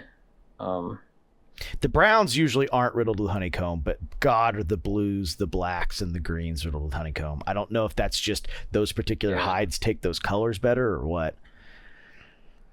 But the brown, the red, the natural, they don't tend to have a lot of honeycomb in them.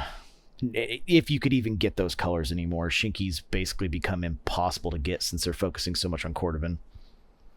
Which I will say for a boot leather, their cordovan's probably the most boot-like cordovan, that makes sense for a boot.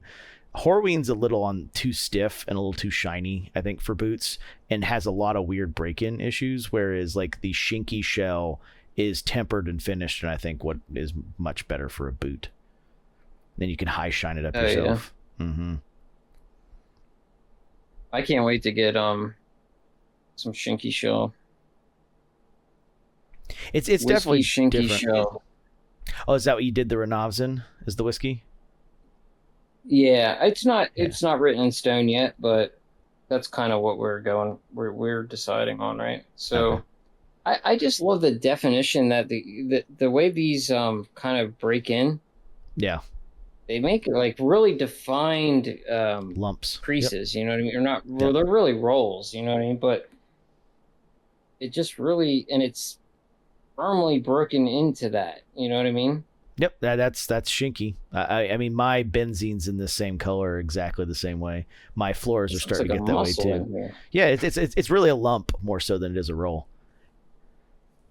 It's nice to find lumps, and that's the nice thing about Shinky is as those lumps break in more and more, they'll push the shaft up against your legs so it's less galoshy and kind of take up that volume in a way that makes it feel a little bit better.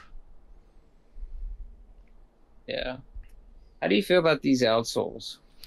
He's doing a heritage style that a lot of people used to do. Brian still does something similar to it on his. I mean, all they do is they take a McKay lock stitch before they put the midsole on, and they put that stitch in. It's a cool look, but it's just like painted leather bottoms. It's worn off before anybody can see them. And how many people sit like this so that you can see them, right? Like, oh, I'm gonna put my foot up here on the table like this, and so everyone can see my soles. And my webcam's not even up high enough for you to see what I'm doing. But yeah, so let's go. Wesco does that on one of their outsoles. Yeah, I think it They might also- actually be the V bar when they do a V bar. Yeah. Yeah, I've seen it on Wesco. So yeah, and he slants, he diagonals this. Mm-hmm. It's just so that it Right. bends easier. It's so it bends easier. Yeah, Doesn't create I a think single that's a neat contact touch. point. It's Yeah. a rolled top as Yeah. well, which is a little different. It's I mean, also stiff all the- shinky, yeah. so that rolled top is hard as a fucking rock. Good luck bending it. Yeah. It's stiff as fuck. Even split, it's stiff as fuck. But at this price, do I pick this, or do I pick a clinch, or would I rather buy some roll clubs on eBay or something? Yeah, And it's a tough one. You're not I wrong. think I'd rather do those other two things Mm-hmm. if I would have had the choice again. So I don't know. All right, I'm gonna go back That's, into. that's the boot collection. I'm gonna put us back into grid view here. Yeah, I mean it's a good collection. Like I said, of the stuff that I have seen, like I said, you've figured out what you've liked.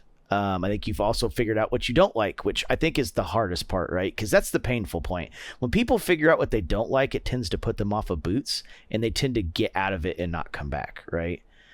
So having the tenacity to kind of stick with it when shit doesn't go well is an important factor, especially if you want to survive like the entire boot journey start to finish, because that's rough too, because all it takes is one real big disappointment a lot of times for people just to give up. Because of the price you're spending, Mhm. a lot of times, you know what I mean? Yeah, 100%. Now what do I think you should get next? 100% a Riker. That's I think the next boot on your list is a Riker. Like I said, it'll be up to you if you want to do it in something like a Bison where you stick with double soft, or you do like I did where you pair stiffer leathers with your Rikers. Besides the Blue Palisades, my other Rikers are all a much stiffer leather. So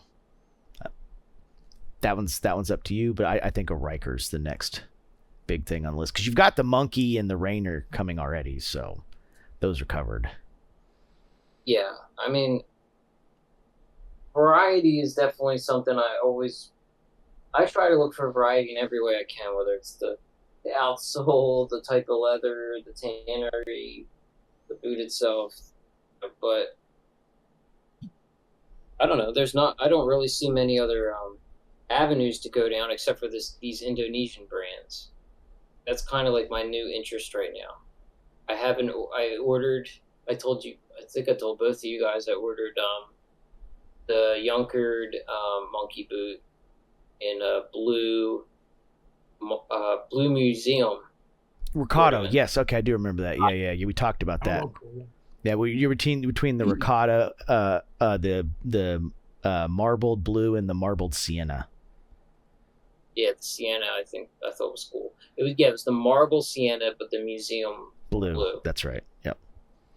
Originally, I wanted the green museum. I mean, they all look great. Yeah. I love the museum and marble stuff. I do too. And I think it looks. And you said this before. It looks a little better than Horween's marble. Yeah, yes, I do not like Horween's anything besides their flat colors, because everything in their process is so earth tone. Like all their marbles tend to look like a different color. Like their marbled black is basically green. Their marbled blue has a ton of weird shades in it that I don't care for it. It's definitely clearly done with like a sponge and like an art project, and I don't like that style either. However Ricardo does it, they do it from the backside to let the color bleed through, and they clearly have a process to not make it look like a 5-year-old's art project, which I like, quite a bit. Which I do have some of the Ricardo Museum.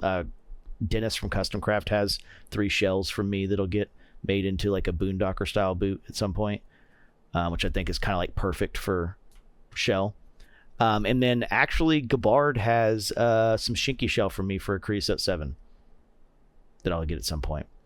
For next boot, Jeff, do you have any other recommendations I didn't hit? I agree with the Riker. It's the only thing that he hasn't tried yet. It helps with variety. I think it might work well for the landscaping. I think it's a solid choice. It's definitely one that I like a lot more than I thought that I would. Yeah, and it's one of those things too. I don't think you just necessarily have to go with like a 5 or a 6-inch Riker. I think the 8-inch Rikers are the 8-inch Riker right really might be the best choice for the Riker, to be 100% honest. So I would almost want you to mentioned clench, and I don't think that they're worth the money. I don't want to do You any would- more of that Japanese designer shit. yeah, makes It sense. doesn't appeal to me. I like them, but I just don't want to go down that road. I honestly want to take a step back and get some of the classics. I'd rather have like an Alden 405, or how about the guy John? He had a bunch of Oh, Wolverine 1,000 Miles. Yeah. Hey, never had that. That's a heritage classic. he I'm got more those interested, all as seconds for less than 250. Like every one of his 1,000 Miles, he got as a second for less than 250. So they have some awesome seconds like West Coast. eBay had a Roll Club sold outsold. I should have got that. It was in my size, and it's just like I don't necessarily have to go up. You know what I mean? Like because up is creosote and Roll Club and stuff like that. I mean, the time, the money. I just don't know if I'm about that at the moment. I'm more just like maybe get some of the older classics I skipped to get to this point, and yet like I still have a tendency toward some maybe Viberg and a more fancy leather. That Ridgeway sole I'm curious about. I'm curious about Nicks. I haven't had a new Nicks. Now I know like you guys may not be like thrilled about Nicks new stuff, but the 11067 last, I'm curious about that. I think that might go in my foot. Nicks does the double stuffed Wiccan and Craig. I want to try. I'm more geared not about boot brands, but more about boot leather tanneries that I want to try. Makes sense. I mean, it's just like what avenues do you want to take with the shit, basically. No. And just to be fair, the reason we hit on Nick so hard is, Jeff, Alex, and Art watched me have a rough year of a ton of Nick's problems, like 6 boots in a row that all had things that had to be corrected on or rebuilt and stuff. So that's why they're so rough on it, is we kept giving Nick's a shot, and the QA and build kept consistently disappointing. Yeah, but they even do marketing. I know they do, and they also hit my uppers with a pair of sanders and put edge coat on a heel cap too. So Nick's was great. They've gone in a bad direction.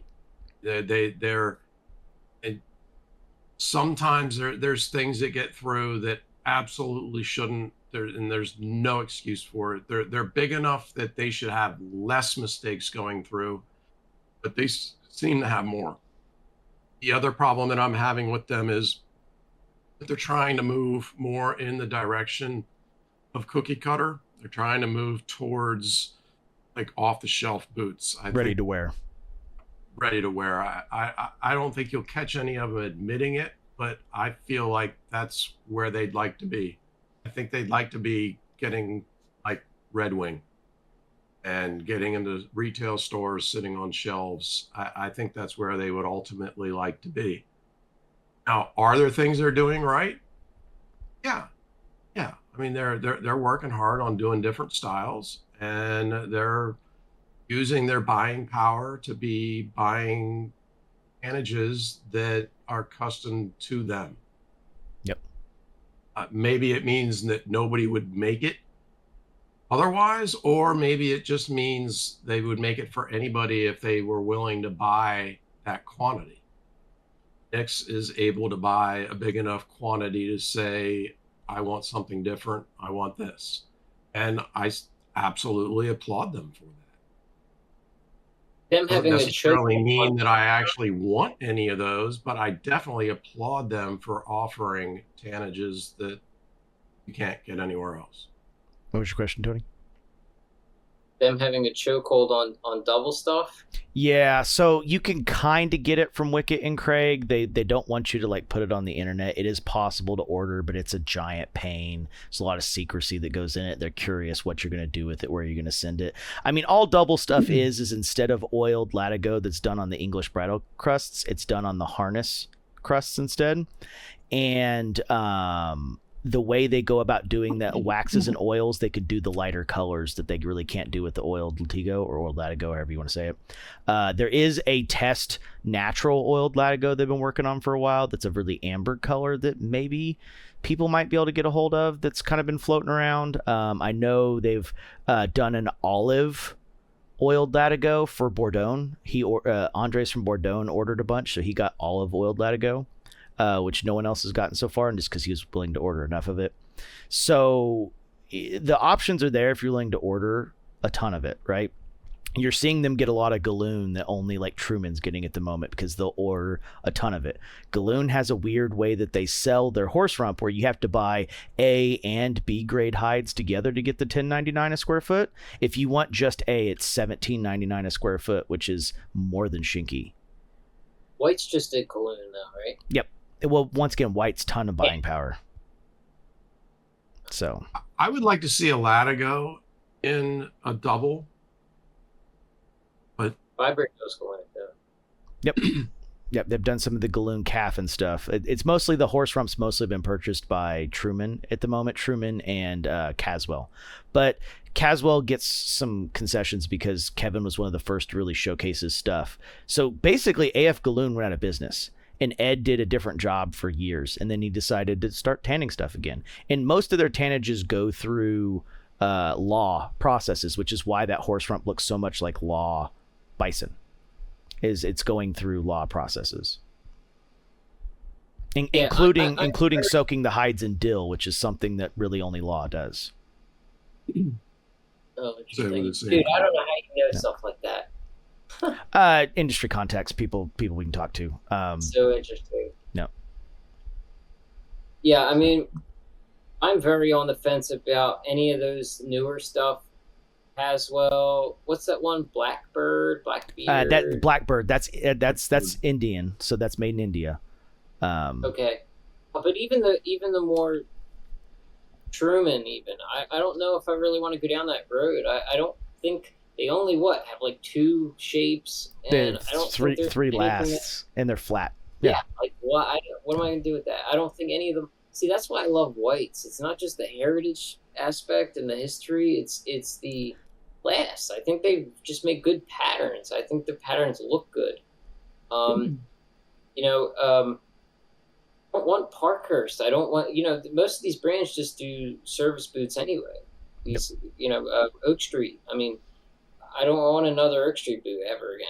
It's just not there. I just don't see it. I don't feel it. All I really want are more Franks. You know what I mean? I would like a Red Wing Machto 875. I think I would get one of those before I'd get any of the PNW ones, even with the arch, because of the nostalgia aspect, the heritage aspect of having the quintessential original Machto. You know what I mean? That's enough to sell me on it. Really, aside from the Indonesian stuff is where cat's out of the bag. I don't know how to not want to try all those. I don't want to because I don't have enough fucking room in my closet. You know what I mean? But it's like, if I could just narrow down a few of those boots in certain tannages and whatever, but I don't know. Franks, I want a Wilshire. I want another monkey boot with the dress patch. You know what I mean? That's pretty. I have an end. I see an end in sight to my boot journey, which it's kind of scary when you don't. You know what I mean? Yeah, well, it's interesting you say that because now we're on to your Grail boot, and I have the perfect Grail boot picked out for you that you're absolutely going to hate, but it is the perfect boot missing for your collection, and that is the Creosote Fiction. I That don't know is the model. that is his most unique boot. It is an engineer with no strap in a cowboy style with a saddleback stitch across the toe. Yeah, go look it up. It's called the Creosote Fiction. It is the most unique boot he makes. It's a three-phase T-core process where he does a base dye, a walnut dye, and then a black over dye over the top of it. So it has tons of color variation, and it is a super unique boot. It's a square pattern, one stitch backstay that he does in a single line pass that is super unique. I Yes, wish. Go ahead, Joe. Yeah, for Grail, I can't say that I have one for you yet. Your collection, you've touched a lot of bases, and you're definitely heading in the right direction. But like you said, you've only been doing it for a year, and you still seem to be trying to find that perfect last or that perfect leather or the combination of the two. And it makes it harder for me because you haven't seemed to narrow down. You said that you're interested in the 11067. The 1977 from Frank's is generally the same last. It's just a wee bit taller. You could try one of those and pretty much know how the other one would fit, how you'd feel about the other one. You could pick one. Just pick one. You pick the 67, you more or less know how the 77 will be. You pick the 77, you more or less know how the 67 would be.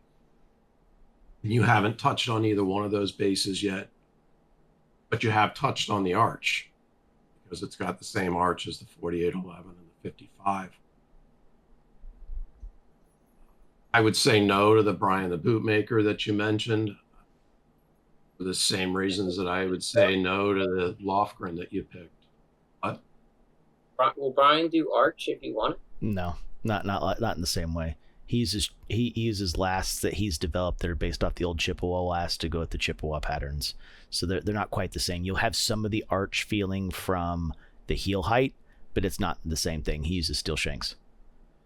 Aesthetically, I love his stuff. I love his engineer boot, and I love your like underdogs, for example. I mean, I have delta arches in those, by the way. Great. Yeah, I have delta Pardon arches me? I have delta arches in those.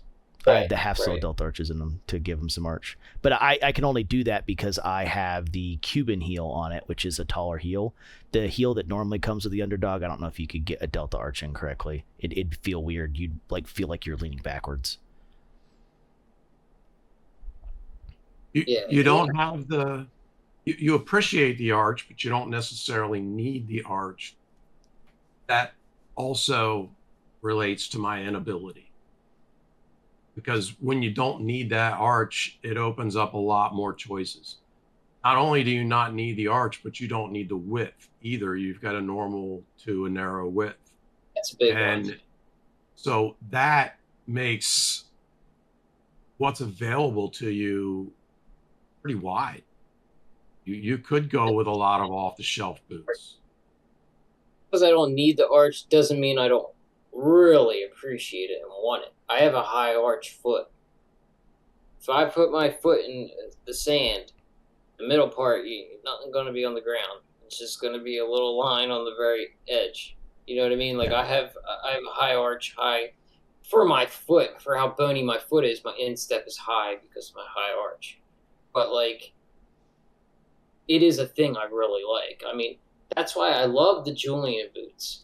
If I could get a Julian boot with a friggin' PNW arch in it, that would be it for me. I wouldn't need to go any further than that Bowery boot. I couldn't believe how nicely that fit me.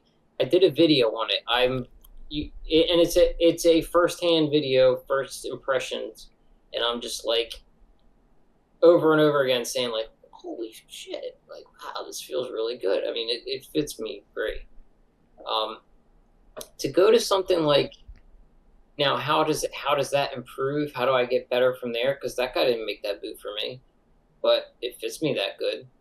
You know, I guess he makes them for people with smaller feet. naturally or something. I don't know, because it's narrow in the waist like it should be for me. But if I were to go all out and go through creosote, like, I love all these boots. I'm looking at them right now. The Parlor Scar, the Scar Spray, Nail Shank 2, Nail Shank, 7? Or Creosote 7. I mean, these things look great, but what is it, 4 years? I can't do that.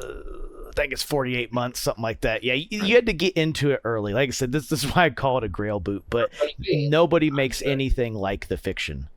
The Fiction is a I don't have 100% unique. you know what I Yeah. mean? I'm very, like, I may buy some expensive boots, but it's I'm working with every dime I got. You know what I mean? Like, I don't have money to just throw around and just, oh yeah, one day it'll come, I'll get it back. You know what I mean? Like, that's why I'm already upset. I mean, I bought White's Bounty Hunters in Memorial Day sale, and I still, first off, they lapsed on submitting my order, and I'm still waiting on top of that. So it's just like, MTOs, I'm new to that, and it's tough to accept the wait times for that shit. 100%. No one should start with creosote. That should never be the first stop in anybody's journey, because you don't know what you like when you order something like that right off the hop. Yeah, you gotta just try to make yourself forget about the order. And hope that it can surprise you when it comes. If you're trying to think about it, it's severely painful. And as far as your arch goes, what you're describing, I'm guessing, is going to be the situation that I went through. Meaning, I did always have a high arch, but I could always wear whatever I wanted because my body could compensate and deal with it.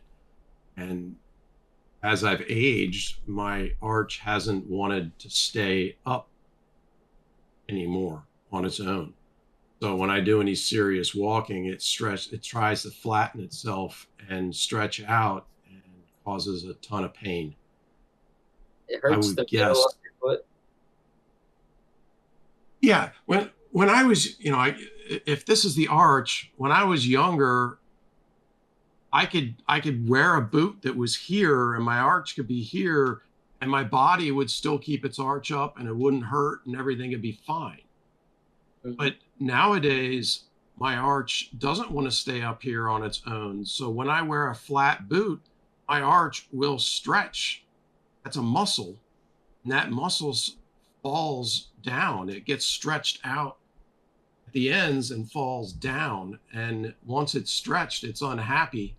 And there's pain involved when it tries to get itself back upward.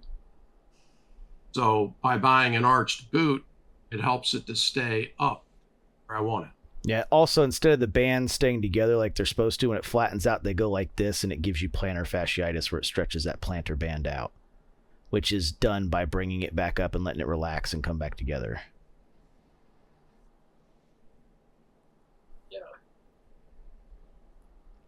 So, I don't know. I wish I could say a grail. I don't know. Who's making the best style of boots and for a while? What? That White's Bounty Hunter was supposed to be my grail. You know what I mean? It's like, you find a grail boot and then you just make another one. You know what I mean? So that's why I picked the End of the Rainbow. There isn't anybody that makes anything really above creosote. So until that maker appears, that's kind of the peak of the mountain. Yeah.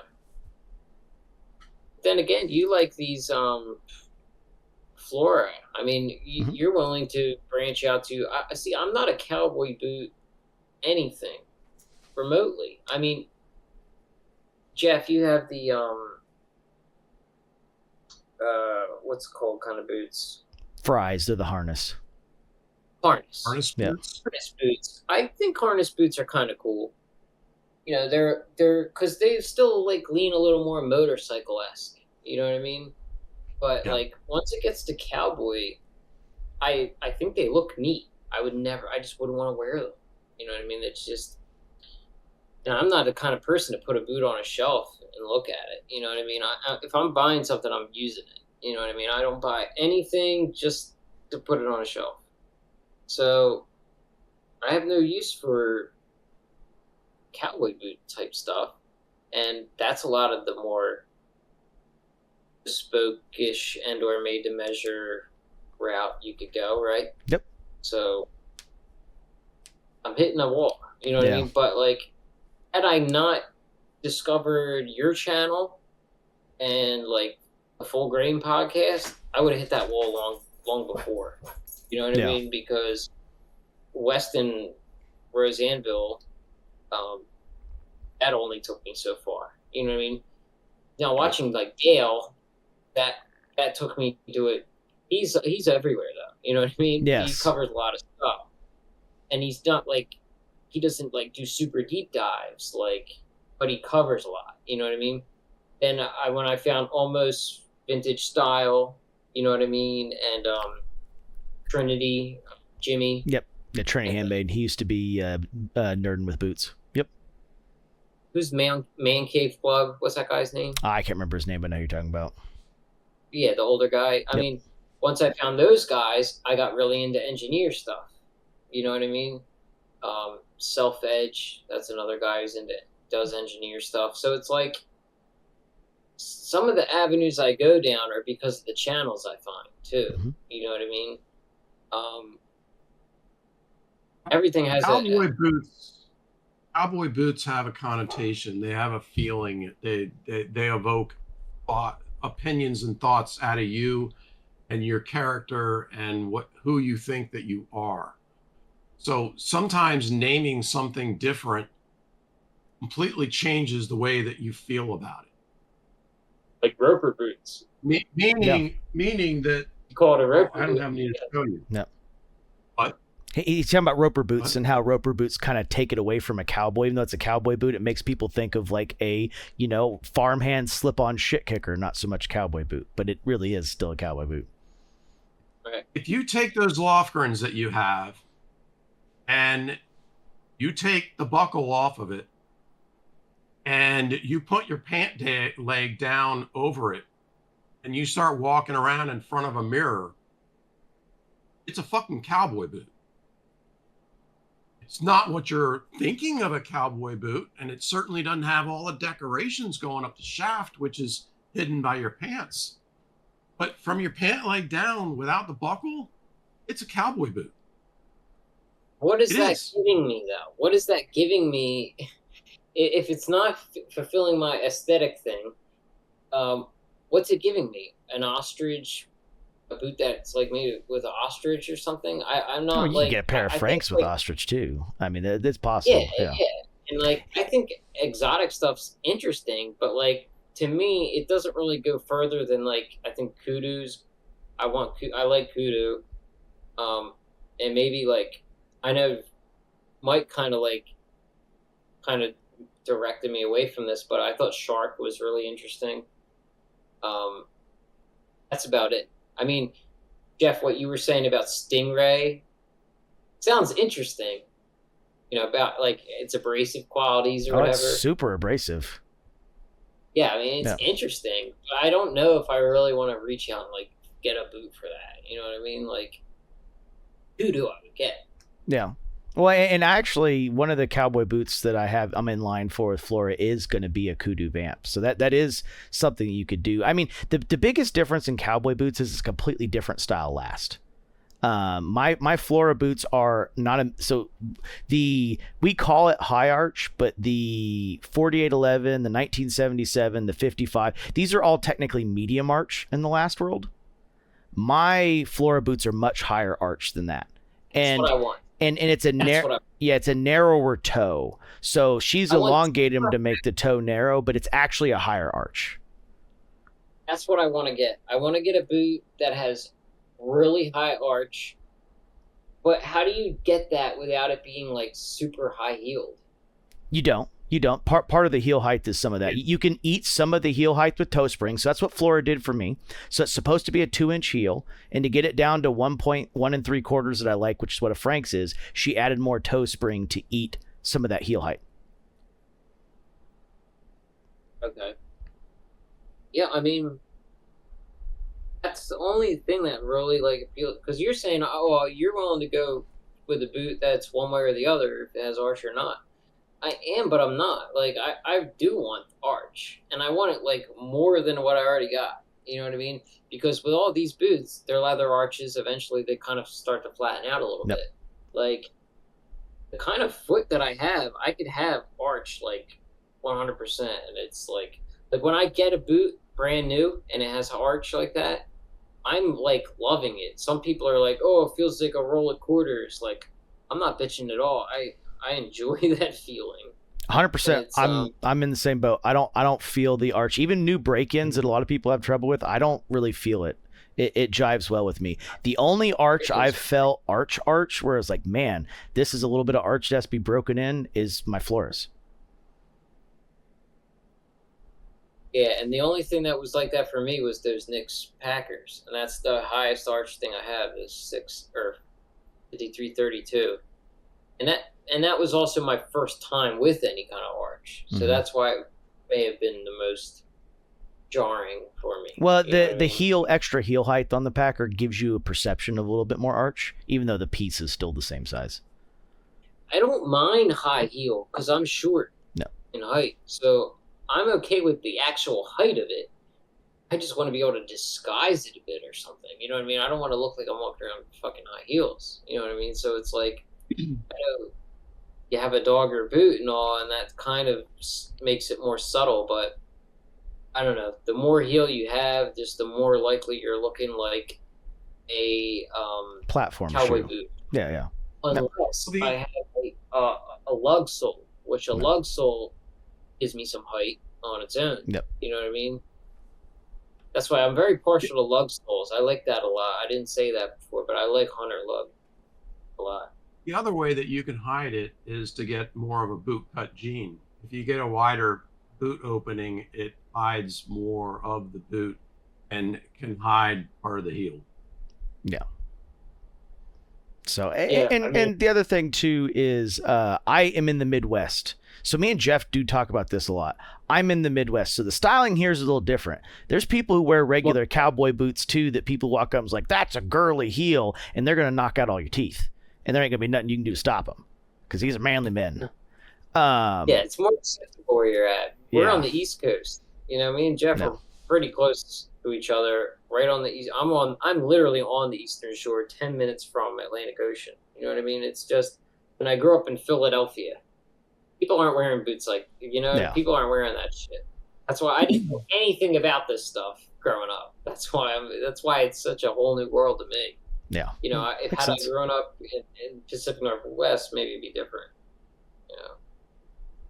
I'm definitely not in the Pacific Northwest. Sure. I'm in the middle of bumfuck nowhere, but it's still center Midwest. But yeah, it's the same thing. Because once again, cowboy hats, super common here. Jeff wears a cowboy hat. He's going to look really weird. Right. So. Yeah, we were talking about hats the other day. I would love to be able to get away with a cowboy hat. Dude, you can put one, Jeff. You got the long hair, the long beard.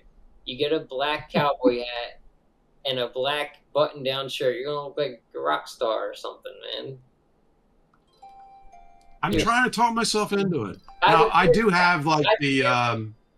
You be like, you looking like who's the guys that just had the big fight on stage? Oh, Jane's Addiction, yeah.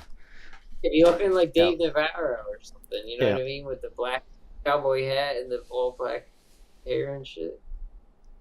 I do have a bunch of like Peaky Blinders hats, the Ivy caps.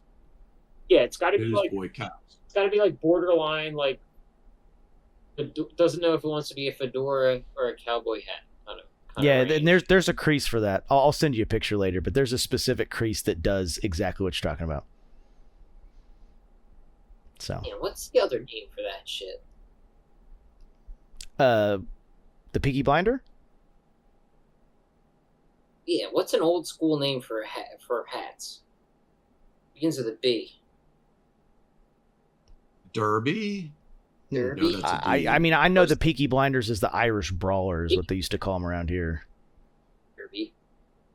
But a bowler hat? Well, the bowler hat is a thing, but we used Irish to call bowler? them an Irish Brawler is what they used to call them here in the Midwest. Those, Yeah, something like that. Yep. You know, I think you could pull it. That's a nice cap spell too. Yep. So. Well, I think you need an Indonesian one, and I think you need to spend the extra time and money to try to get them to make a custom last, if they're willing. Tahura is one that has an arch to it. It's one of the few that has a last that you marketed last with an arch. Renav has one now. It's the Renav A15. will do it, and he just got a new one that is. Yep. Yeah, that's the one. A15, it's called. I think. Mm-hmm. Well, in Renav will do a custom one for $75 too, where he'll make you a last. Yeah. Which is what I'm doing. It takes a couple months for him to get it, so you got to submit measurements and stuff to him. It takes a couple months, and it's $75. The A15 has arch, so if you do a custom last, you got to do 6 measurements. It's ball, waist, instep, long heel, short heel, and ankle, and he can get a custom last made with arch. They're the only things I'm interested in: super high arch and just the different leather types and tanneries and stuff that I want to. You're on the right channel. We only wear arch boots here, and we love our unique leathers. Yeah, I mean, Merriam, I have not had anything in Merriam, and I want to try all the different cordovans out there and horsebutt options. That's pretty much what draws me in. I don't have anything from Wicken and Craig. I mean, those are the things I'm interested in. Oiled Latigo is the way to go there. The oiled Latigo is their best tannage by a mile. I guess the temper is great or something. I don't think there's no. Yes, they're earth tones. Yeah, they do the specific oils they use. They can't do the bright colors. That's what the double stuff is for. Yeah, the double stuff is like a drier wax, a more emulsified wax, so that they can do those colors. Whereas the Latigo's a more wet leather. Like I said, it would just take all the color out. Great. So. You still need to find your perfect last. So you know that you need a higher arch, and that limits you down quite a bit. But it doesn't sound like you've decided for sure whether you like taller toe box or a lower toe box. You seem to be waffling between the looks of the lower toe box and maybe the feel of the higher toe box. I like toe box, but I like toe spring.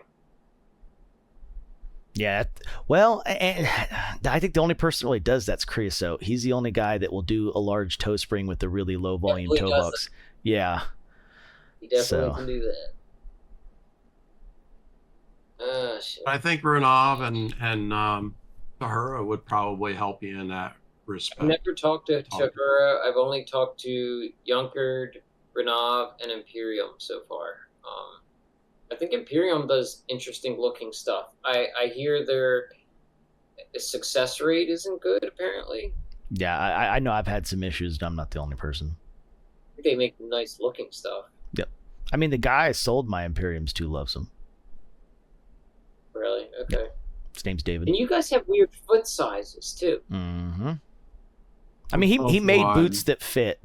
Mine were just missing some finishing touches that they really needed. You gotta understand, these are huge factors. Yep. Every time somebody makes a boot for you, it's not experimental. It's not like they've never done it before, probably, but it's like it's not normal. You know what I mean? And so it's always going to have. It's going to have even more of a fluctuation of whatever success rate. You know what I mean? Like, to make a boot for somebody in a standard D in the 8 to 12 range is probably way easier than anything else. You know what I mean? It's just more common. So it's just more experience. It's just more, I guess, symmetrical to them or something. You know what I mean? To no, the boot makers. Yeah, no, that's definitely the case. But like I said, we judge bootmakers on total accuracy, and like I said, some people love their Imperiums. There's a lot of people that go back multiple times. The problems I had in mine were more than just construction. You've seen the pictures, a couple of the things that went wrong in that boot. So it happens. It is what it is. That's the other end of the spectrum. Yeah. If they can make a great boot for you guys, then that shows their skill. Exactly. You know what I mean? Mm. If they're able to pull it off for an odder shaped foot, then that's a extension of like their reach of what they can pull off. Yeah, the craftsmanship skill. Yep. Will Imperium do a totally custom last? I don't know. I haven't asked them. I don't know. Because I don't think any of their boots have an arch. They have one. It's the Rudy last. Though there's only one with the last, and it's not the greatest arch that existed, but the Rudy last does have an arch. See, I don't even know any of them that well. See, that's why but that's the coolest thing about these Indo brands. Why can I go to them for any friggin' leather under the sun? I mean, I wouldn't even look at Indo boots if I could get any leather I want from Frank's. 100%. No. That's why all of us go there, is for leathers that are hard to get. Two reasons that's the case. Number one, they have two big leather distributors there that place massive amount of orders with all these other guys because the demand is there. And then number two, they're close enough to the Asian countries where a ton of these really cool tannages come from that everyone desires, that makes it easier for them to get. Like, they get Shinky easier than anybody else by a mile. Rocky Mountain waited 26 months on 3 colors of Shinky. 3 colors. Black, brown, and blue. And the cost of living is low. Yep. Their labor's cheap. Yep. Mm-hmm. But their leather distributors just put in tons of orders. Like Tahura showed me a picture of when he went into the local one, and they had a stack of Chloe gray horse rump of the Art Finn tannage sitting there, and it's like this gray that's got this blue. I think I sent you the picture of it. There's $6,000 in leather just hanging out there, and plenty of other leather in the background. Their distributors are just willing to put the money in to get it there, and the American distributors, because storage space comes at a premium, just doesn't stock as much. Rocky Mountain's become one of the biggest, and they're a company of like 8 employees. Right. I mean, Tannery Row doesn't even stock half of what they do. Now, they're also in Utah, where space is a lot cheaper than, downtown Chicago, but I go on Rocky Mountain to just to look up for anything, right? The only reason I really want to get more boots is for the fucking leather at this point, which is weird. I mean, what is it? Walperia? Or whatever? Yeah, Consaria Walpier. Yep. Walpier. Yep. That's what I'm wearing. Fucking color. That's what I'm wearing right now. I'm gonna get it. Yeah. Are you? Yep. You're frozen, by the way, for me. Oh. Your image is frozen for me for like interesting 10 minutes. Well, the viewer saw my foot, so as long as they see it, man. Yeah. I was nervous. No. Their colors, like orange, they could do like orange, yellow. Mm-hmm. They could do like these colors that you wouldn't normally get in a fucking boot, but they do it and it just looks good. That brand, I want Merriam, of course, I've mentioned that, but Merriam reverse wax. Jeff likes that too.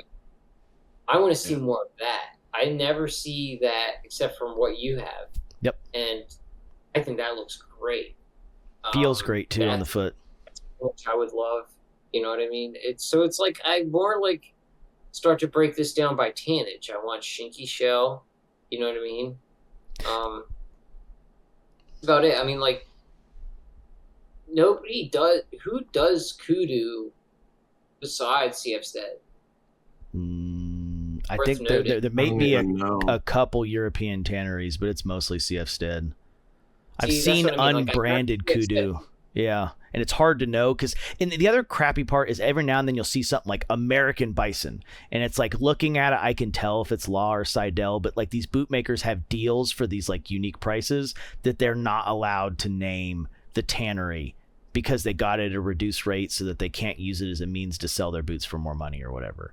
So it's hard to know that if some of the unnamed ones is repetitive. Yep. 100% it is, but I've seen boots go up for sale recently. They're like, this is made out of American bison. I was like, cool. And it looks like Seidel in the pictures, but so you might see a brand that makes like, this is kudu, and they don't name the tannery, and maybe they had a deal with CF Stead that they weren't allowed to name the tannery. Does Saloon do any kudu? Not that I've seen so far.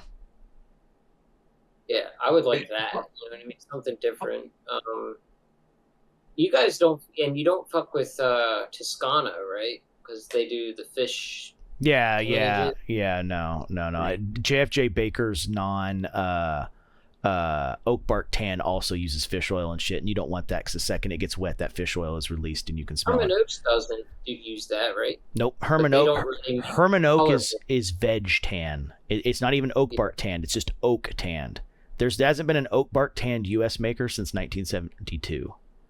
So Herman Oak is just oak tannins, not oak bark tan. Different process. Okay. Yep. They're also a pain in the ass to order from. If they could make their ordering process easier, they would sell way more leather. Mm-hmm. It'd be more work for them. Mm-hmm. They're not interested. They're an old Missouri tannery. What's it going to take for? I mean, why can't Frank's get like, even if not from Shinky and the Asian type tanneries, why can't they like just make something work with all the Italian? There's so many great Italian tanneries. I mean, I wish we had anything to choose from. They've gotten Merriam. They've got Merriam, Badalassi. Yeah, they have Walter too. Correct. It's expense. So if you order directly from the Italian tannery, brands, I could literally ask for anything and they will get it for me. Correct. So distribution. That's distribution. So the Indonesian brands have it there available from their local distributors. Not all of these colors are always 100% available at all times in the US. And if you order directly from Merriam, Badalassi, Walpier, Chloe, and these are all tanneries you can order directly from. You don't have to go through a distributor on them like you do for some leathers. The taxes and import fees are insane. So like when I got Riccardo and sent it to Dennis from Custom Craft, just to get that leather into Germany cost me $167 on top of the $600 for the shell. Import tax and all that shit. Yeah, and it's the same thing getting it into America. Like when you order Merriam, anything over 25 square feet, like you're going to pay 20% of its value or more in imports just to get it into America. So it just really jacks the price of the boot up a lot, and kind of kills their margins, but number two, gets the boots sometimes into the $1,100-$1,200 range. And honestly, if they can avoid that, I think they really want to. They kind of want to go back to the days of boots being $500 to $600. It's just not possible. Longshoe shit's going to affect leather? I don't think so. So leather takes so long to get in as it is, and it's got such a long backstock. I think that'll all be done and flushed through before it's a big deal. So, like I said, leather's a big weight. Go ahead, Jeff. I haven't mentioned it much, but Badalassi is another option that you may like. He has Minerva box. Yeah, he's got Minerva box. Yeah. Pair of boots coming in. Yeah, he bought the last of my Pueblo Estencia. That's what his monkey boots in. But I like the wax. That's what I wish Frank's had. I wish Frank's had all their waxy. I mean, the waxy is cool. The whole line. Badalassi has a lot of colors. Mm-hmm. I mean, you mentioned being interested in colors. Yep. Yeah, colors. I mean, that's everything to me right now. I mean, if I want to make it plain, I'm gonna do like a tan, or you know what I mean, like a more whiskey or orangey kind of color. You know what I mean? But I didn't want any red for a while, but now I'm even open to that. I seen that guy's red Dublin. Arifs and Sons. It's Water Buffalo. Okay. Yeah. Now I'm like, fuck it. Why wouldn't I have red? Yep. Like I'm open. I like colors. Okay, you know what I mean? I do too. I don't think anybody offers more colors than Badalassi. And it's a spectrum. Yeah, what I yeah, I mean? think you're right, because Minerva and Pueblo are like 19, and I think it's 16 for Waxy. So yeah, I don't know if anybody offers as many colors as they do. Yeah. Walt Pierre stuff is like colorful, but it's flat. Yeah, it's You know what I very mean? primary. Yes, all primary colors, all one finish. Yeah. Badalassi has a gradient. You know what I mean? Mhm. And that's what's interesting about it. And that's the gradient also gives you this like this impression of texture as well. Yep. You know what I mean? Having that gradient. You know. I guess I So should you'll be know more a little bit more when you get that. Which color? The turquoise. Estancia Pueblo. Yeah, it's the turquoise. Those are going to be a You'll know a big, little bit more when you get that hide and how you feel about it. yeah. That and the Dublin, the Dublin Rainier, will be cool. Was that the last golf of the green. golf green? Yeah. Golf green Dublin Rainier, and I didn't do fucking all eyelets, even though I would love because of the looks. Eyelets look great, but I will not fuck with them anymore. Speed hooks are king. You did 55 in both? Yeah. Yeah, well, Frank's doesn't do anything 11067, right? Yeah, it's 1977's their version. Well, they of do it. 1977, 4811. and But 4811, I don't think that will. I mean, your boots look fine, but I don't know. I don't think a monkey boot with 4811. I don't envision it right. I don't know. Jeff's doesn't look bad, but his is the prototype monkey though too. So I don't think I've seen a 4811 in the lace to toe style monkey, so I'm not sure. I mean, it's toe box height. I mean, Yeah. so you got the 55 is here, But it's and misleading. I don't know. It almost sounds like the 55 is high enough for you, and you don't need to play with anything else. But you got the 55 here, you got the 4811 here, you got the 67 here, and you got the 77 here, and they're not huge differences, but those are the toe box heights. The 77 and the 67 are hard to differentiate between. They're so close in height. It's the waist where you really see the difference between the two boots. That is my thing, man. The waist. There's no P&W lace with a nice tight waist, as if it were a service boot. Correct. That's why I like the 50/50. Yep. But even that is just too torpedoed. You know what I mean? Yeah, It's too long. And Yep. there needs to be a medium. That's why I like the Julian boot, because it's round, but it really tapers in, and it stays tapered in at the heel. I don't mind a small counter. Different DNA. Yeah, different DNA. Yeah. So whites, which kind of ran that most of the DNA of P&W boots besides Wesco are based off whites, and that is a portion which would have been English shoemakers. The Julian boot is based off a Cordwainer last, which is what the Munson is, which is going to have a narrow waist. So Gabbard's boots all have a very narrow waist too, and that's just from a different heritage of shoemaking. I love that. I do. Yeah.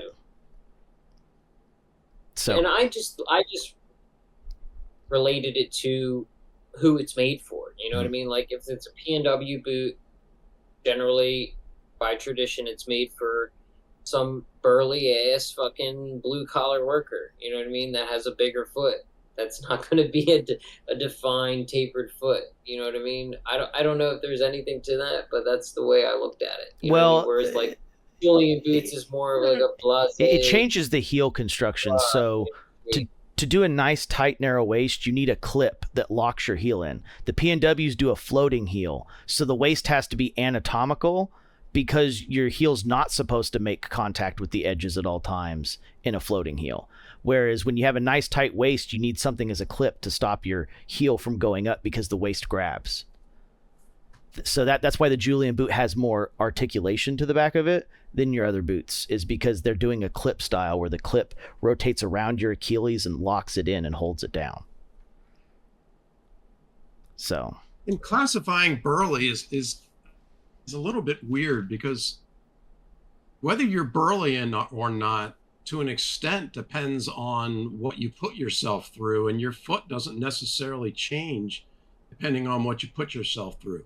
So you could have a guy that's like 6'4" and 200 pounds, and I mean, he could appear burly if he's got a big beard and he's strong. So I mean, we're not necessarily, that doesn't have to mean that the person is overweight or eats too many cheeseburgers. I mean, a lot of these guys are wildland firefighters. They're working hard. They can't be fat. I think he means stocky, and I think he meant stocky and big, like heavy muscles. Big structure, yeah, big bone. You know what I mean? That's all I mean.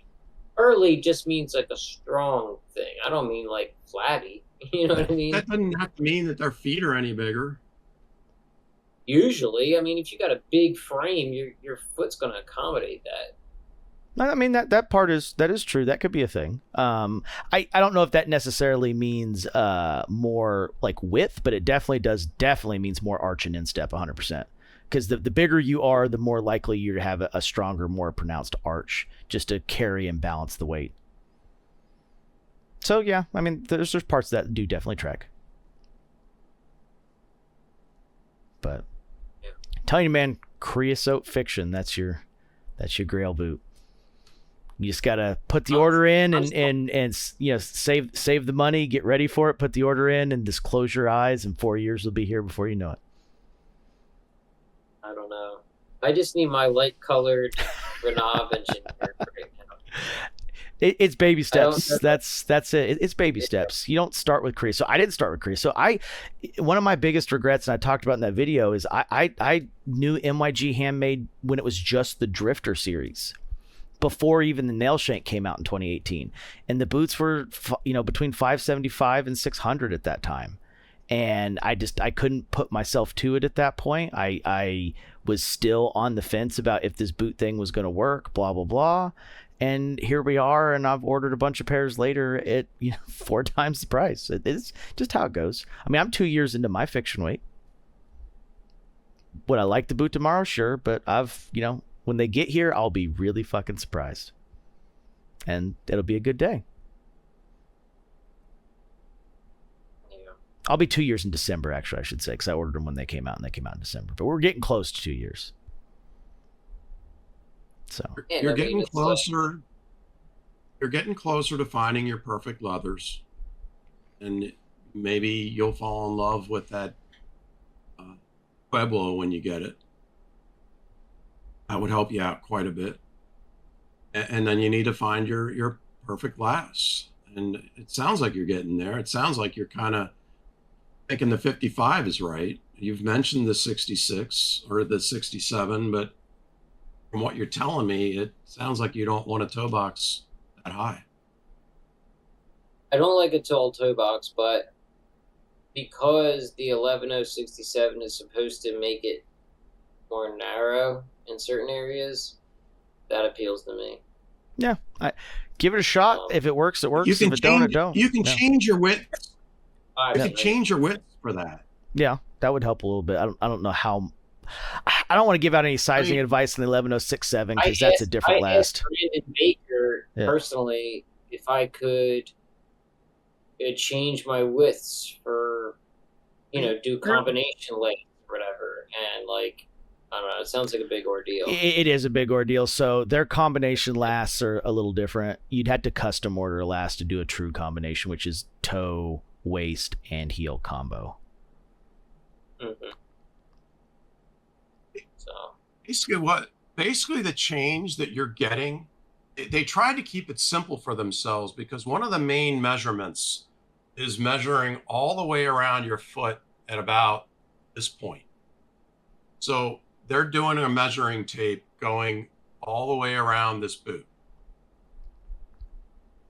If it's shorter, then that's going to make it wider. If it's taller, then that's going to make it narrower, because that measurement is staying the same as their way of measuring your boot. So that's the difference in the narrowness that you're getting. The taller one, the 67 or the 77, would actually be a little bit narrower. Not much, and very rarely enough that somebody's going to change their width, but it is going to be a little bit narrower. But you don't like the height. Yeah, and keep in So- mind, it'll start narrower, but as the leather collapses, it will widen out the same amount because it is going to fall down over time. The only difference between the 77 and the 11067 is the 11067, it stays a little bit or is a little narrower because you size the exact same. Whereas the 77, because of some of the extra width they've added, they have you size down half a size. The 11067, you size the same across that. That's how Nick sizes. They size you the same across the board. 67 and 77 are the same size, which are different than the 55. The Nix does not have you size down for the 11067. They have you size exactly the same as your H&W and 55. They used to. I don't don't know see what any. they're doing now, but they used to, Yeah. and No. I don't know if they're changing it internally, but it used to be a different size. I mean, Grant said For me, 4 years as a- ago. as a- It's all same size, As a same. pretty run-of-the-mill foot size of a 9D, I would Grant say isn't like the best reference. half down for the H&W seems like perfect across. To me, it should be perfect across the board. Yep. The 55, I would think, could vary between half and full. And the same with the others, 4811, 67, 77. Now, for you to, Mike, for you to say half step even further, that could push me to a 7.5. I don't see how that would be feasible. Well, so that's what we're getting at. So when say you're, we're just going to throw an example out. Say you're an 8D in the H&W, right? Franks would size you in an 8D in the 55, but you'd be sized in a 7.5D in the 1977 because you go down half So I length. would still probably just go with an 8D for a 77. I can't ever picture me dropping down further than that. I just can't. It doesn't matter what you picture because that number and that letter don't mean what you think that they mean. If they size the boot different, then it's the same fucking size whether they change the number or not.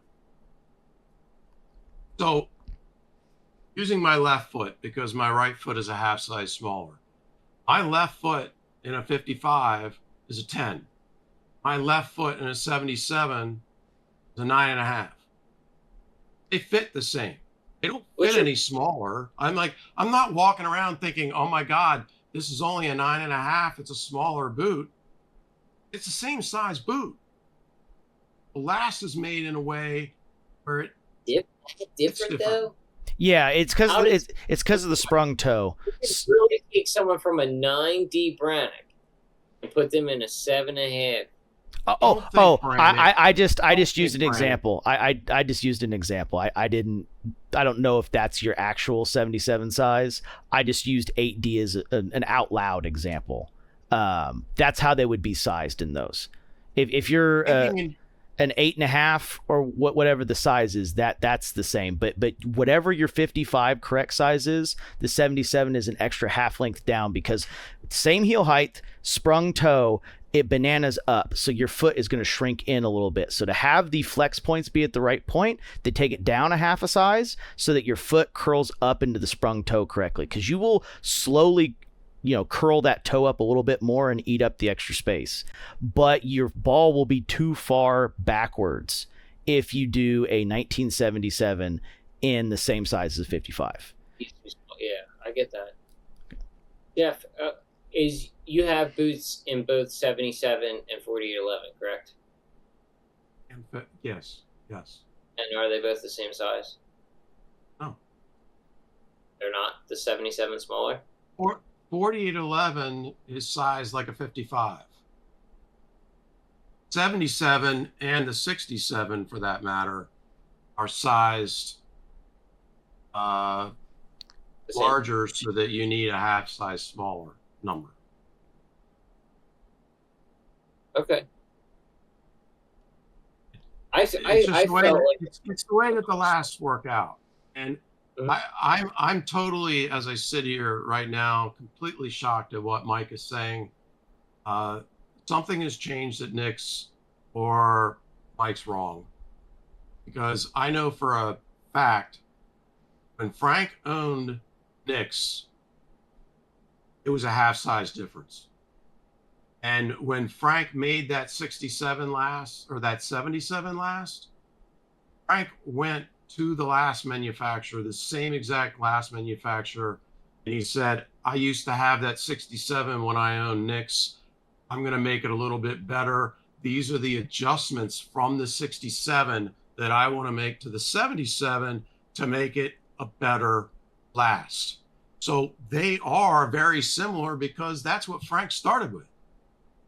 Frank had that last maker say, all right, pull out your specs for the 67. These are the adjustments that I want to make for it.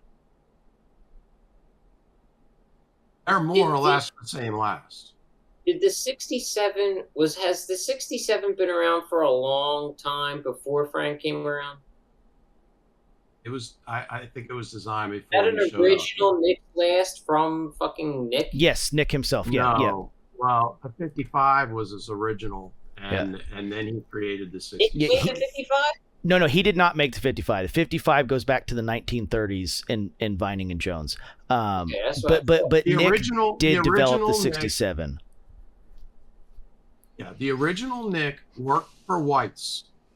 He I know was that. in the patterning department, and that was his specialty. The original Nick tried to make recommendations for White's to make differences in their patterns. And Right, did it? I don't know if it was Otto at the time, but whoever was in charge of White's said they weren't interested. Nick decided that he was going to open up his own shop. He started using the 55 last that he used while he was at White's, but he cut himself different patterns that he thought was better, and he opened up his own business. After he had been around for a while, he came up with the 67 last. So I'm pretty sure it was the original Nick who came up with the 67 last. Frank worked with it while he owned Nick's, and then he decided that he was going to make improvements and come up with the 77. And you probably realize this, but we've been shortening some names. The 77 is really a 1977, and the 67 is really an 11067. We're just not saying the additional digits. Yeah, you wonder where these numbers come from too, right? We know where the 1977 comes from. That's the year Frank met Michelle. That's the anniversary date or something. Yeah. He just picked that number. The 11067, we have no idea where that number came from. That might just have been a number Nick picked through Jones and Vining, or maybe Jones and Vining gave him that number. I don't know. It been in 1967, right? Isn't that roughly around when Nick started? No, 63 I think was Nick's. Oh, 64. Was it 64? It's 63 or 64? Because he was making some custom boots out of his house before he made the business that he was just doing for people on the side. But Well, yeah. That's where Nick's got the name for their 64 letters. yeah, 1964 is because that's the year they were created. Jeff's right on that. That's why they call it the 1964 letters. I don't know where 11067 comes from. Like I said, and that's why is the 64 leather specific to Nick's, because they're the only ones that use it. Right? It's just I want you to think so. They renamed it. Yeah, it's All just those Tridel leathers that you get from White's and that you get from Frank's and that you get from JK, they're all the same as the Nick's 64, but Nick's decided, let's put a 64 on it, give it a different name, and people will think it's different. They order it with a different tannage too, so they order it with a softer temper and stuff. It's got a slightly different process. It's configuration settings. They order the leather to be made in a specific way that's slightly different from the off-the-shelf Mac support stuff. That's all the 64 is. The only 64 that's truly exclusive and different and better, which is where they should have left it, is one of those browns. No, they did that special pigment color. They got in, and that's where it came from. They got in an extremely old pair of Nick's and they looked at the brown and they're like, wow, that's a really cool shade of brown. That's not the brown that we're using now. So they sent that boot out to Seidel and said, we want this color. So Seidel started working on it, and they tried to recreate that color. Once they recreated that original color, that's why they said, well, we are created in 64. We're going to assume that this old leather is what the leathers looked like in 64. So now that we've got this special shade of brown, we're going to call it the 1964 or the 64. The other colors that now use the 64, that's just renaming shit. Do you know anything about Shackleton? It's meant to be a waterproof Is leather. that for Nicks? Is that Horween's for Nicks? No, they made the Shackleton as a more waterproof anybody can get leather. it. Yeah, anybody can get the Shackleton. That could be bought. So they talked about this in the last Full Grain podcast. A lot of these leathers that are coming out are a way that they can make the leathers with less labor and keep the price down because they have less steps than Chrome XL. And the leather can be made, more inexpensively. Because Chrome XL has a lot of very specific steps to it and is a 6-week process. If they, have something they can release in 3 weeks, they can reduce the price of the hide by $50-$60. Do you feel like that is a quality impact or just a... No idea yet. We haven't seen them long enough. I mean, Cypress will be fine because it's basically Predator that they've been doing for years with a couple steps taken out. But when it comes to Shackleton and some of these others, I don't know. Some of these are big departures from their old processes. What do you make of the new thing, Aspen? The new horse hide? I will see. They haven't done like large scale horsehide besides Chrome XL for a while, and the horsehide Chrome XL is very hit or miss. It either looks good or it has terribly loose grain. Like my roll clubs on one of the boots has particularly bad grain. So yeah, it we'll see. It's tough to know because this isn't a specialty that they've done for a while. That they've been putting a large scale number of items out in a lot of these leathers. So it's hard to know until this is the same issue that you'll probably see with Galloon over time. As we'll see how some of these Galloon horse rumps look in 5 years, and if they look good enough that they'll have the same prestige as something like a Shinky or a Merriam that have been, we've seen boots in the wild that have been, beaten, abused, soaked, rebuilt, so on and so forth. You know what's like the newest tannery that is still widely respected? I would have said it was most likely Tasman, but Tasman's out of business. Yeah, they're out of business. Yeah. United States wise, probably Law. If it's not Law, it's most likely Seidel because they're all in that same area from that same time frame ish. Wait, Law came out of Galloon or Galloon came out of Law? Galloon. So Galloon is being made in Law right now. Galloon itself, AF Galloon, is older, but right now Ed's office is in Galloon's facility, is in Law's facility, and the leather's being tanned at Law by Ed using his settings and whatnot. So he's reused some of the old Galloon formulas that he had since he's 3rd or 4th generation, and they're going through the actual machines at Law. I mean, who knows? If his supply gets big enough, he might start using other tanneries to help do it. Because buying all this stuff to be a tannery is absurdly expensive. You're $10 million deep, not counting building. No problem. So it's way easier to essentially white label tanning with your settings, your processes, your formulas.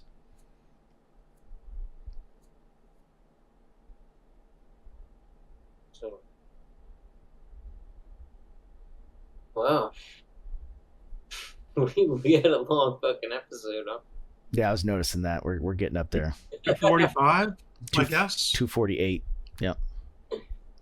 Oh, wait. So. What a record. Well. All right.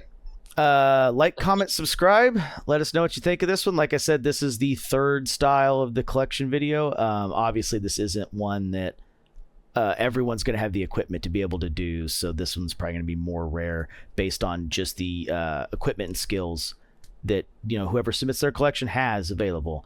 I'm expecting more of them to be like John's, where it's just pictures and we go over them. But who knows? Maybe there'll be a couple Everett styles in there along with this style. How many submissions have you had so far? 5, I think. Yeah. So there's 2 more. So, because we've done Everett's, but that video hasn't come out yet. So this is the 3rd one we've done. Everett's. So you got 2 more after me? Yes. So far, yes. Awesome. Yep. All right. No. Thanks for coming on, Tony, and we'll see you guys in the next one. This has Thank been you, Tony. awesome. Thanks, Luncha. guys.